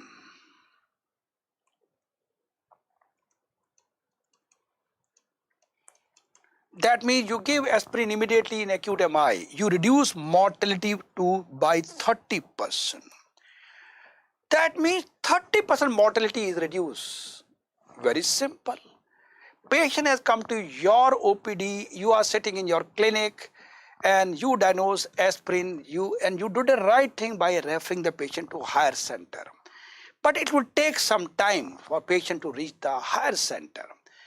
But you are doing coronary care, you are working as a, you have a ECG, you are working as a cardiology person also. Okay. But you may be having aspirin in your bag, in your doctor bag, you can very well take it. Take this tablet right now and you are reducing mortality by 30%. So remember, so the first line treatment for acute coronary is always aspirin. Got it? So of course when they go to hospital, they do angiography, they do thrombolysis, or maybe percutaneous angioplasty, etc. But first line treatment is aspirin while reducing mortality. So now we'll talk about ADP receptor inhibitors. About ADP receptor, I told you they're also known as P2Y12 receptor. And we have a drug like clopidogrel and ticlopidine, which they bound it to be irreversible. This is not used nowadays. It can lead to, there are a lot of toxicities there. It can lead to leukopenia. It can lead to neutropenia. Or it can even lead to TTP. TTP is thrombotic, thrombocytopenic purpura. Thrombotic, thrombocytopenic purpura. It can lead to reversible blockade by ticagrelol, cangrelol or prasugrel. They are the reversible inhibitor. And as I told you, they are going to block these receptors, so-called ADP or P2Y12 receptor, and which prevents platelet aggregation. And now we also know that these receptor, these ADP receptor, once they are stimulated, they cause GP 2B 3A to go to the surface. Remember my example of Sunday morning, the GP2B3A receptor is resting at home. You say, oh, he says, oh, gentleman, get up, emergency is there. He has, oh, go to the surface. He goes, he's a very obedient person. So, secondly, they are actively expressing the GP2B3 receptor in the surface of the receptor also. Where we use in acute coronary syndrome, especially in the setting where the aspirin are contraindicated. Coronary stenting also we can use, and to decrease the recurrence of thrombotic stroke, clopidogrel is a very good drug to be used as a secondary prophylactic for stroke. Ticagrelol is more commonly used for coronary artery disease. Clopidogrel is more commonly used for stroke, for secondary prophylaxis. Okay. So the NICE guidelines and AHA guidelines, they are clopidogrel in particular, ischemic stroke, first line treatment, and patient with peripheral arterial disease we use. There are two special situations we use clopidogrel. Well, neutropenia, ticlopidine, TTP, again ticlopidine, since we don't use, so these are relatively less. Of course, they can occur with other, but much less. But what is more important, drug interaction of these. If you use clopidogrel with proton pump inhibitor, it's very commonly used in intensive care. Okay, everybody by and large is a routine practice, not in those places where they follow the standard protocols. but not everywhere in the world they follow the standard protocols. But one thing is there, if you are giving clopidogrel, then don't give proton pump inhibitor.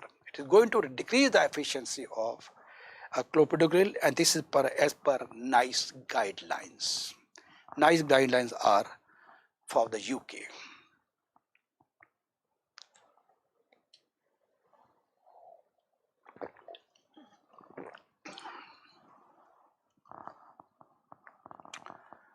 Antiplatelet and thrombolytic drug, part 3.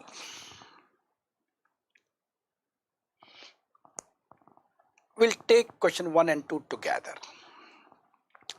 62-year-old male admitted with right-sided hemiplegia. Well, it's a case of acute stroke. The basic concept, any sudden onset of any neurological deficit is stroke. MRI confirmed left-sided partial anterior circulating stroke.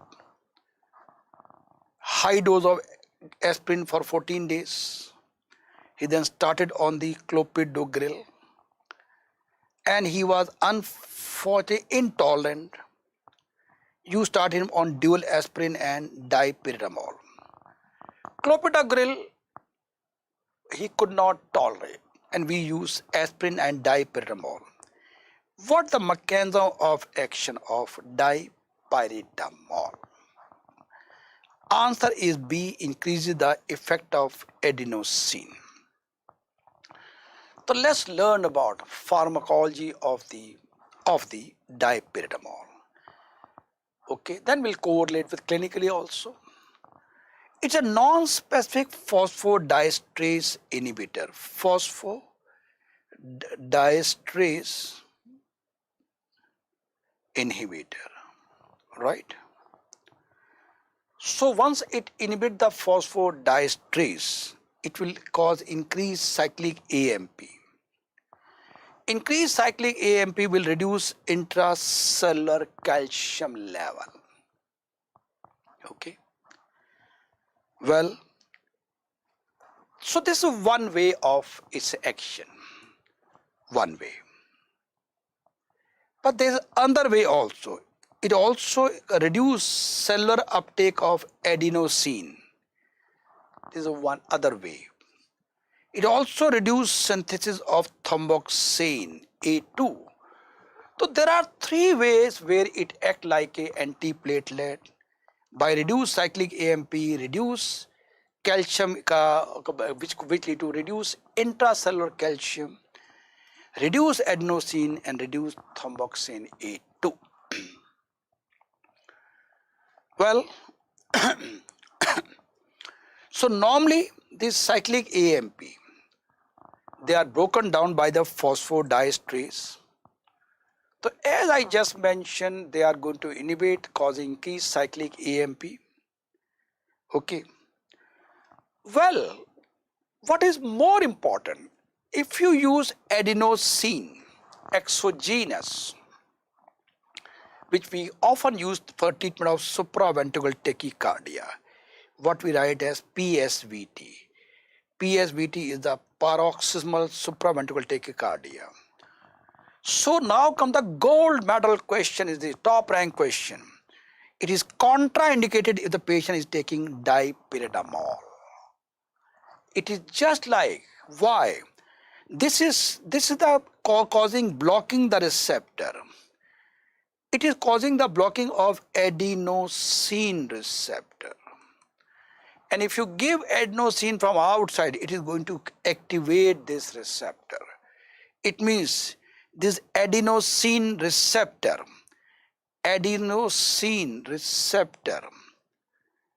okay, if you use dipyridamole is inhibiting it. But if you give adenosine from outside, it is stimulating. Adenosine, it's stimulating. Oh, poor adenosine receptor. It is being pulled by both, okay, or pressed by, you can press by both. Adenosine is acting like an accelerator and dipyridamole is acting like a brake. Oh, can I give you day-to-day example? Just why not? Suppose you are after the class, maybe you are going on a car or bike or scooter, you are driving. Try. You start your car, you put the in your car in the first gear, you start accelerator and you press brake also. Both you are pressed. What will happen? Car will not move definitely, but it definitely going to produce a lot of sound, noise, if I'm not wrong. Try it. So you understood why adenosine is absolutely contraindicated when the patient is already on dipyridamole. So if the patient has PSBT, then you can use any other drug. Okay, you can use Aspalol. Other option in these are aspirin. We know this is cyclooxygenase inhibitor. Dabigatran, they are direct thrombin inhibitor. They are the anticoagulant. This dabigatran and bivalirudin, they are direct thrombin inhibitor. This is option E. Teriflunomide, this we know very well, is a GP2B3A, and warfarin is an oral anticoagulant which inhibit vitamin K dependent factors. The other option we ruled out. Okay. So dipyridamole is an antiplatelet in combination with aspirin after ischemic stroke. Usually they prefer to give in ischemic stroke. Okay. Question 2, again he says dipyridamole is be given. What is the mechanism of action? Answer is phosphodiesterase. Patient has a transient ischemic attack. He's commenced on clopidogrel. He takes a statin, and after treatment he finds severe diarrhea. Clopidogrel can lead to diarrhea, and you can switch over to other. You start dipyridamole. Sorry. And it is a phosphodiesterase inhibitor. Point to be noted, he was started on clopidogrel. Okay, and now this we remove clopidogrel and we started on dipyridamole, which is a phosphodiesterase inhibitor. This is a lovely question. Beautiful question. We have one hospital staff, 46-year acute pain, comes to you immediately and with acute interval. When to start thrombolytic therapy? Answer immediately. 3 hours is the most common wrong answer. There's something called 12 hours. Lovely question. Let's learn the basic concept. Why immediately? The basic concept is regarding reperfusion therapy.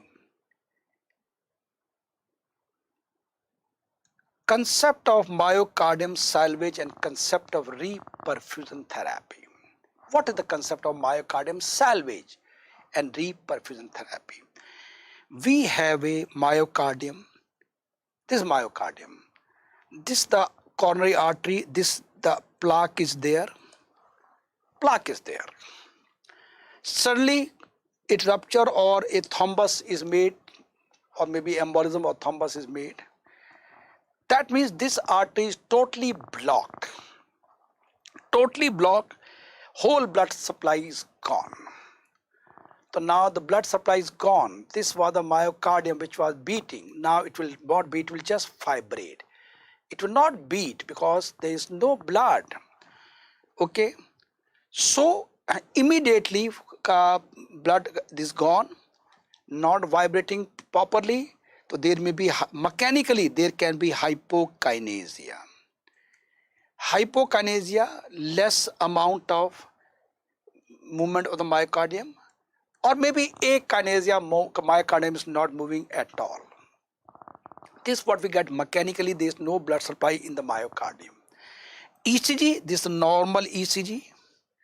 An acute MI, suddenly it lead to tall T wave. This is a T wave. This is a tall T wave.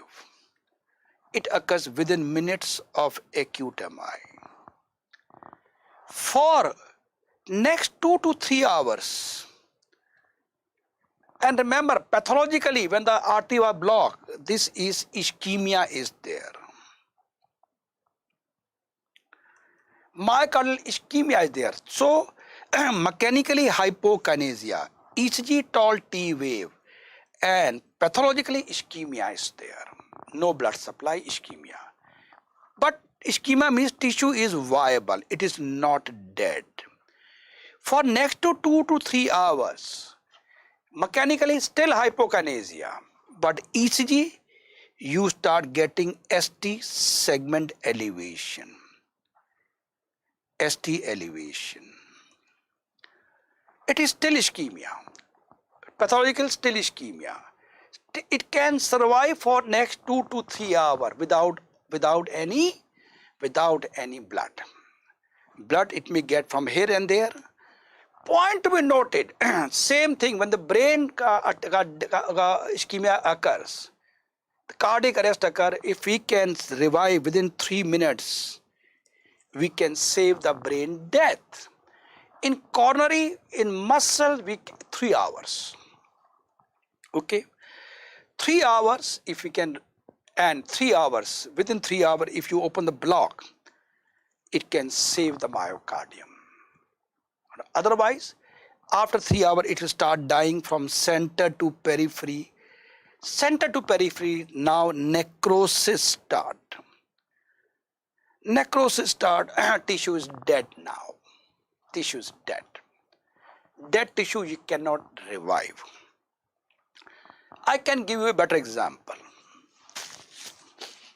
Day-to-day example. Suppose there's one building with 100 rooms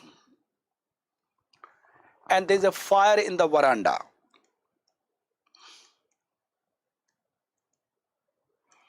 You call the fire brigade is very prompt, they come within 2 hours. They control the fire, all the 100 rooms are saved. Suppose the fire brigade comes after 6 hours, okay, then maybe 10 rooms are already burned. What fire brigade will do? 10 rooms are burnt, nothing can be done. Gone are gone. They will save rest 90 rooms. Fire brigade come after 12 hours, 40 rooms gone, 60 save. Fire brigade come after 18 hours, 95 gone, 5 save. Fire brigade come after 2 days, everything gone, nothing is saved. Of course, this all depends in which city or what place the fire brigade is being called. It varies from place to place, okay? But normally in most of places they come very fast. I'm just giving you an arbitrary example. Now, what is the inference? Not only the fire brigade arrival is important, its timely arrival is also important, number 1 point. Number 2, the purpose of fire brigade is to save rest of the room. Rooms gone are gone, nothing can be done. Exactly same thing is the concept of myocardium salvage and reperfusion. If we can reperfuse the myocardium within 3 hours, we can save the entire myocardium. Of course, here I'm talking about thrombolysis, but we can reperfuse by angioplasty. Well, so if within 3 hours, if you, okay, now you come back to the question.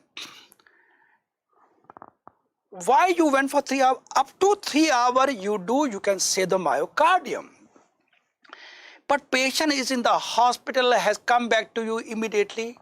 Do thrombolysis immediately. Very simple. Okay, why you go for 3 hours? Because these have been taught to you from day one in our medical colleges and pharmacology classes. 3 hours, 3 hours, 3 hours. Just look. If fire somewhere, if you got some short circuit occur, fire start. Will you do like this? Oh, don't call fire brigade. No, don't call fire. Half an hour, no. 1 hour, no. 2 hours, no. 3 hours. Call the fire brigade. Come on. Why to wait for 3 hours? Why not to do immediately? So now you're convinced why answer is immediately. Immediately. Yes, now the question is asked to you, up to what time we can save myocardium? 3 hours. But up to 12 hours, if you thrombolyze, you can save something. Just like what I was giving example of saving the room. Up to 12 hours, the fire brigade comes, you can save some room. After 12 hours, if they come, then nothing is safe. So do immediately. The first question. Up to what time we can save the entire myocardium? 3 hours. Up to what time we can save something? 12 hours. This question has 3 beautiful questions answer in this question. Thrombolytic are streptokinase, urokinase, ATPase are the one. This is the one which is most commonly used in coronary care, and this is the one which is which more commonly used in these are the one which are used more. RTPA is most commonly used in CVA. Okay, but how they act? They convert plasminogen into plasmin, and plasmin cleaves thrombus into fibrin degradation product. So let me give the basic physiology. Plasminogen is getting converted into plasmin by this thrombolytic drug, and they break down thrombus into fibrin degradation product. This we can see in urine or in the plasma to look whether thrombolysis occur or not, and that lead to clot dissolution. This is the basic mechanism of action of thrombolytic drug. They convert plasminogen into plasmin. Where we use? We use in MI, ischemic stroke within less than 4.5 hours, and they also are used in thrombolysis in pulmonary embolism. PE stand for pulmonary. So in very simplest example, they are used for the heart, brain and lungs stroke or blockage. Heart, brain and lungs are if the clot occurs, we can use this. Question number 4, which is not an absolute contraindication. Answer is pregnancy. Most of you may have missed this question. Okay, and which is all are relative contraindication except menstruation. And now I'll discuss these questions together. Let's learn what are the absolute contraindication of using any thrombolytic therapy. Thrombolytic therapy may be maybe streptokinase or maybe RTPA. So there are certain absolute and there are certain relative contraindication. Absolute: prior intracranial hemorrhage. Patient had a past history of bleed. No, don't use thrombolysis. Ischemic stroke within 3 months. Point to be noted. Ischemic stroke within 3 months, don't use. But intracranial hemorrhage, even 5 years back also, never use it. Known CV abnormality like aneurysm or AV malformation. This aneurysm or AV malformation can very well lead to subarachnoid hemorrhage. Okay, don't use if there are aneurysm are there. Malignant intracranial tumor, absolutely contraindication. Close head trauma within last 3 months. So stroke last 3 months, any head trauma last 3 months, don't use. Active internal bleeding, patient has esophageal varices. Bleeding, patient has bleeding peptic ulcer. Peptic ulcer is there which is bleeding, don't use. Major surgery within last 2 weeks, don't use it. So friend, major bleeding or the surgery in last 2 weeks, ischemia or head trauma in the last 3 months, don't use it. Now relative contraindication is uncontrolled hypertension, BP very high. This patient come to you immediately, BP is so high. But why relative? Because this thing we can take care. In the next couple of minutes or couple of hours, we can very well take care of this. This we can treat and we can bring down the ECG BP to below this range. So what he says, don't give thrombolysis right now, but later on when the BP is controlled, we can use it. Benign cranial intracranial tumor. Remember, malignant were absolute contraindication, but benign is a relative contraindication. Ischemic stroke more than 3 months. Remember, before 3 months was absolute contraindication. Bleeding within 2 to 4 weeks. Okay, 2 to 4 weeks backward. Now remember, active bleeding, absolute contraindication. Well, patient says that there is a patient of esophageal varices, 3 weeks back I had a bleeding. Then it's a relative. But menstruation is the one which we can give. Golden line to remember. Menstruation is not a contraindication. Okay. And CPR done is a relative contraindication. Surgery within this is after 3 weeks. That was before 3 weeks it was done. Pregnancy is relative contraindication. Current use of anticoagulant, dementia, active peptic ulcer, point to be noted. It is not bleeding peptic ulcer. Okay, but peptic ulcer, their relative contraindication, diabetic retinopathy is a relative contraindication. Now comes the use of thrombolytic therapy in menstruation. Why we can use it? Intravenous streptokinase is often used to treat young women with deep vein thrombosis. Point to be noted, deep vein thrombosis. Young lady, very common problem in this patient, and this may, of course, this can happen anytime during menstruation. If you use thrombolysis, it will not lead to increased menstrual bleeding. Unbelievable. How come? Bleeding is there. Yes, for that we have to learn the obstetrics. Let's go to basic obstetrics. Physiology also, we all know that during menstruation, the first day of menstruation, menstrual endothelium relies on arteriolar constriction. Point to be noted.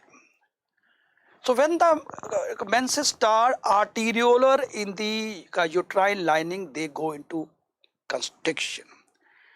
Okay. So what happened? They will try to reduce the bleeding. There's no formation of heparin.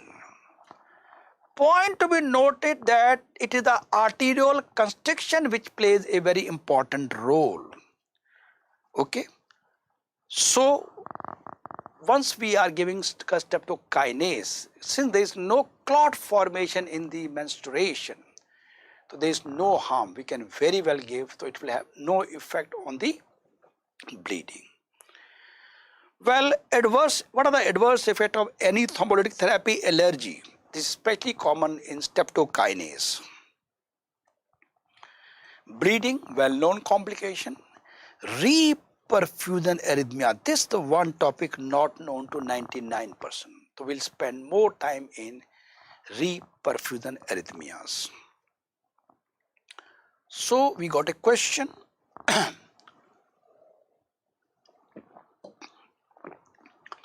Which of the following arrhythmia heart block most common in reperfusion injury after thrombolytic therapy? Ventricular arrhythmia. But before I discuss, let us learn what is the reperfusion injury.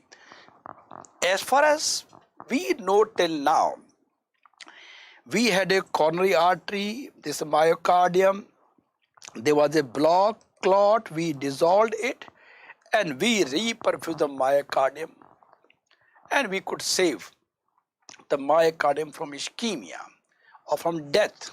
Why we reperfuse the myocardium? But it's not as simple. This reperfusion, it can lead to some injury also. Come on, injury. He's talking about reperfusion. You are going to ask this. It means it has got benefit and side effect. That means it can cause some injury also, other than all these bleeding, sleeding. And how come arrhythmias can happen? Let's learn the basic concept. So first of all, when we reperfuse the myocardium,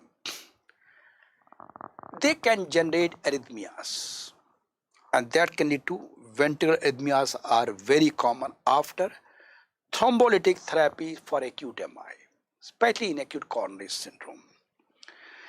Rather, it is said like this: if these occur, okay, that indicate yes, the reperfusion is successful. Very funny. This is very dangerous arrhythmias. Well, we are getting, at least we got convinced that this has reperfusion is occur. And remember, they are occurring soon after reperfusion. That's why we call as reperfusion arrhythmias.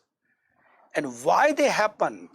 This is in response to reperfusion injury. So reperfusion is causing good, it is causing some bad thing also. Let us see, let's learn what is reperfusion injury and how it is harmful to the body. So let's learn about basic concept about ischemia, reperfusion injury, what we write as RII. This is not known to 99%. They are the one which are, but these are things which are going to get a top rank for you. What is this? It is a paradoxical exacerbation of cellular dysfunction and death.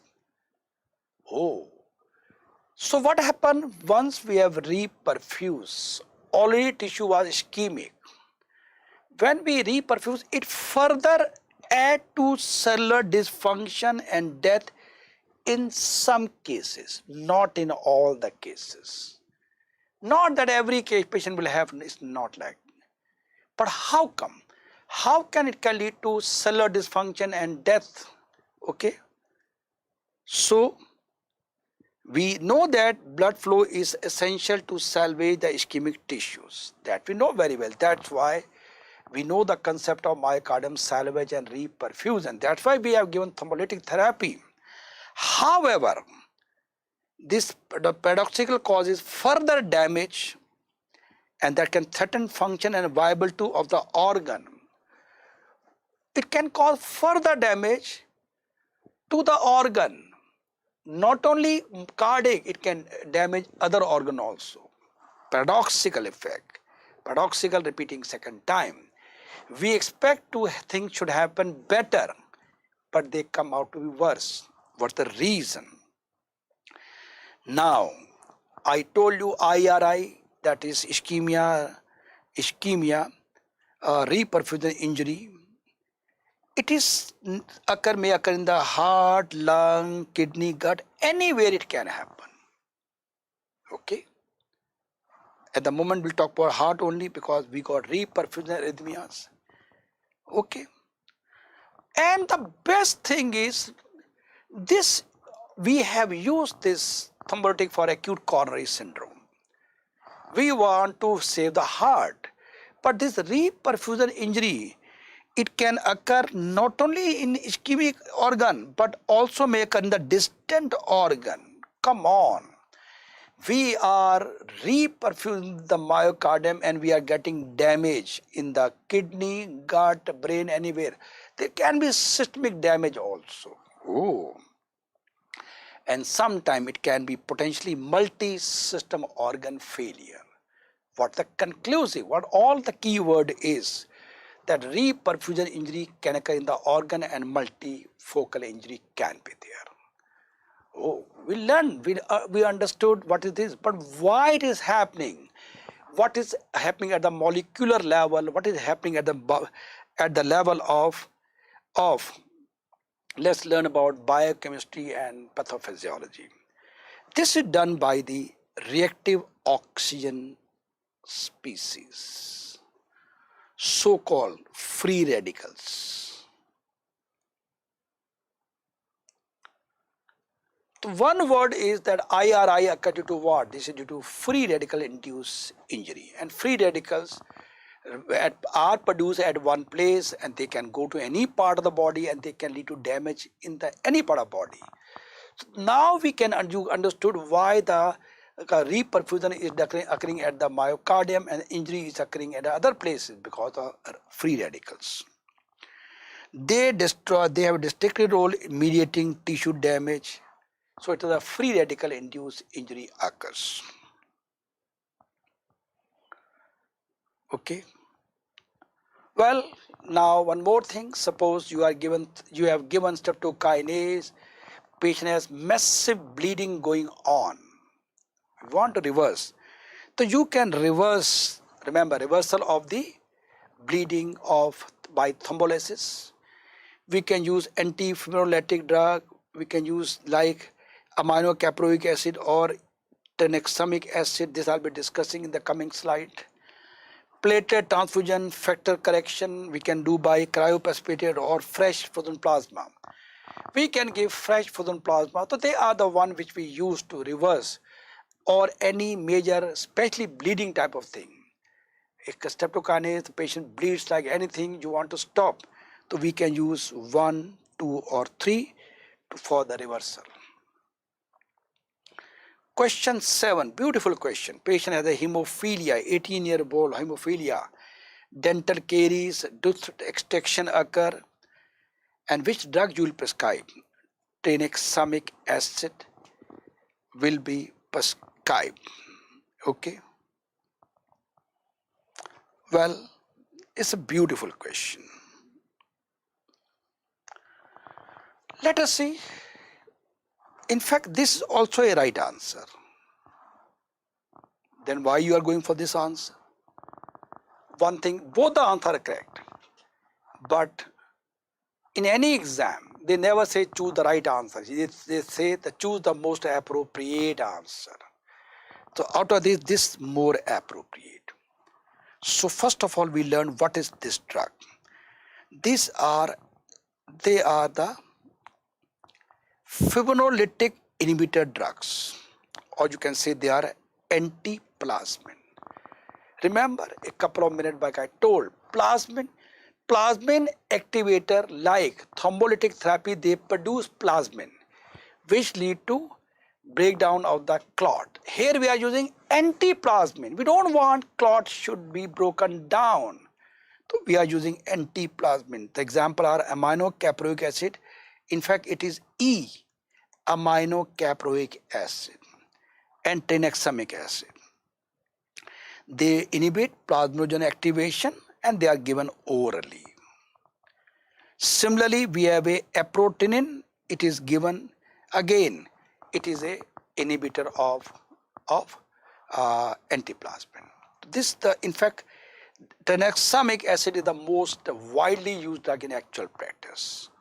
Now, how it is used? So let me show you first the biochemical step. So normally what happens, we have a plasminogen activator.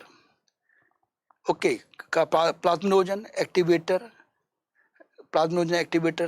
they break down plasminogen into plasmin. So these drugs, they inhibit plasminogen activator. So plasminogen cannot be converted into plasmin.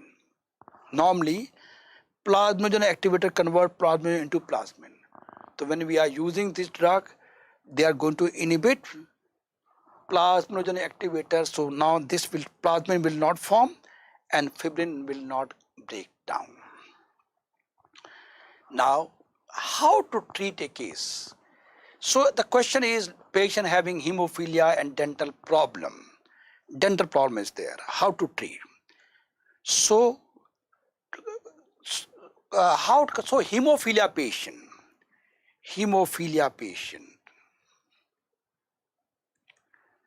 minor surgery,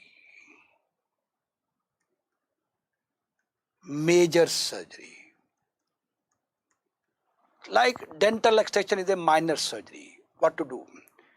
You give him cryoprecipitate. Stat means single dose just before the procedure. Single dose. Single dose.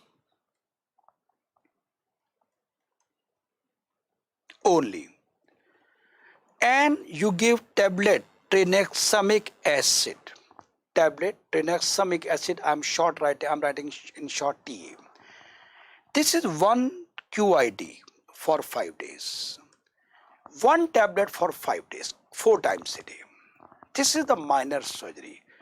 So the question was there, 18-year-old hemophilia, what you write to the dentist? You give cryoprecipitated shot just before the procedure, then 1 tablet QID or tranexamic acid for 5 days. But suppose the patient has been referred to you, a hemophilia patient has been referred to some major surgery. Okay, maybe some abdominal laparotomy, some abdominal problem is there. Then cryopressate to be given once a day for 5 days. Here we gave once only, but here once but for 5 days. Tranexamic acid as it is, 1 QID for 5 days. This how you have to manage the bleeding in a case of hemophilia patient. This for as per NICE guideline and for American association. Okay, how you have to use these drugs, right? So in this we got 2 answers correct, but again I told you choose the most appropriate. Definitely tranexamic acid is much better answer as compared to cryoprecipitate.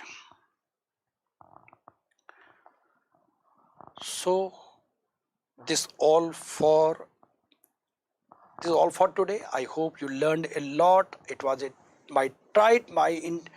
to give the best integrated approach, starting from anatomy, physiology, biochemistry, pathology, pathophysiology, pharma, medicine, pediatric, surgery, everything I try to cover.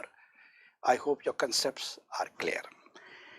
Well, all over the world exam pattern is changing. They simply want basic concepts should be very, very clear. Integrated approach is needed, and you appear for any exam in the world. They will not ask a single thing beyond what I have taught you. If you know this much, you will be able to solve 99% question. I don't say 100%, but even if you do 99, your job is over. Well, I'll be taking one more test and discussion on next Saturday. It's 20th February 2021, and topic will be hemolytic anemia and PNH. These are the topic. Very confusing. I'll be covering autoimmune. Most of us are not very comfortable. What is Coombs test? Direct, indirect, a lot of confusion are there. Then we have confusion about paroxysmal cold hemoglobinuria, etc. A lot of confusing topics are there, but don't worry, I'll make it very simple for you. Confusion are regarding intravascular, extravascular hemolytic anemia, intracorpuscular, extracorpuscular hemolytic anemia. So many confusing topics are there, but don't worry. So don't forget, okay. And this class timing, my staff forgot to write. This class will be in the evening from 4 to 6 p.m. Okay, note it down. Don't forget, and tell your friends also. Next Saturday, rather we can keep, 3 to 5 p.m. Okay, let's see. Timing I will confirm, but most likely 3 to 5 only. So friends, well, I have recorded the whole medicine, and every topic is integrated the way I have taught you. Like HIV, when you see my lecture on HIV, all these subjects are integrated. You don't need to read anything on HIV. Everything is there. Okay, same entire whole medicine I have recorded like this, right? And I have also done previously 4 TND. I have done it. All these topics are there in YouTube. You can very well see the previous lectures. As I told you, I have recorded the whole medicine. State-of-the-art lecture in the name of smart medicine. Free recorded video lecture you can, if you want, you can very well see. For that, all lecture integrated approach A to Z. If you want to get free videos, you can note down this WhatsApp number. The number of my staff, you can very well send the message that I want to see the free videos. They will give you a link to see, give feedback. My WhatsApp number, you can note down even my WhatsApp number also.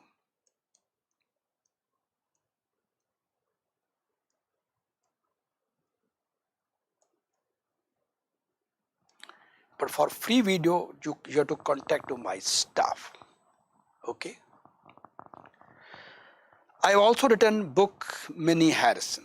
in the name of Medicine Simplified. It's the ultimate book. Harrison is a very vast. Harrison is like an ocean. You don't need ocean. You need a small swimming pool where you can do a comfortable swimming. This is a mini Harrison. This is what you need. You will walk through your exam. Okay, it's the most, and this book is available on Amazon. It's the best-selling book in the market. My aim is to convert you into star to a moon. And that is only possible when you have the basic concept of every topic A to Z in an integrated way. Then you are the moon among the star. And the example you have seen in today's lecture, okay, and then you will agree with me, yes, these are the type of lectures we want.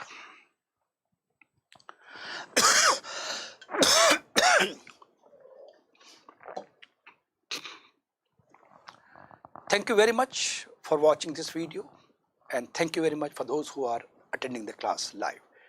Okay, live class. Thank you very much. God bless all of you.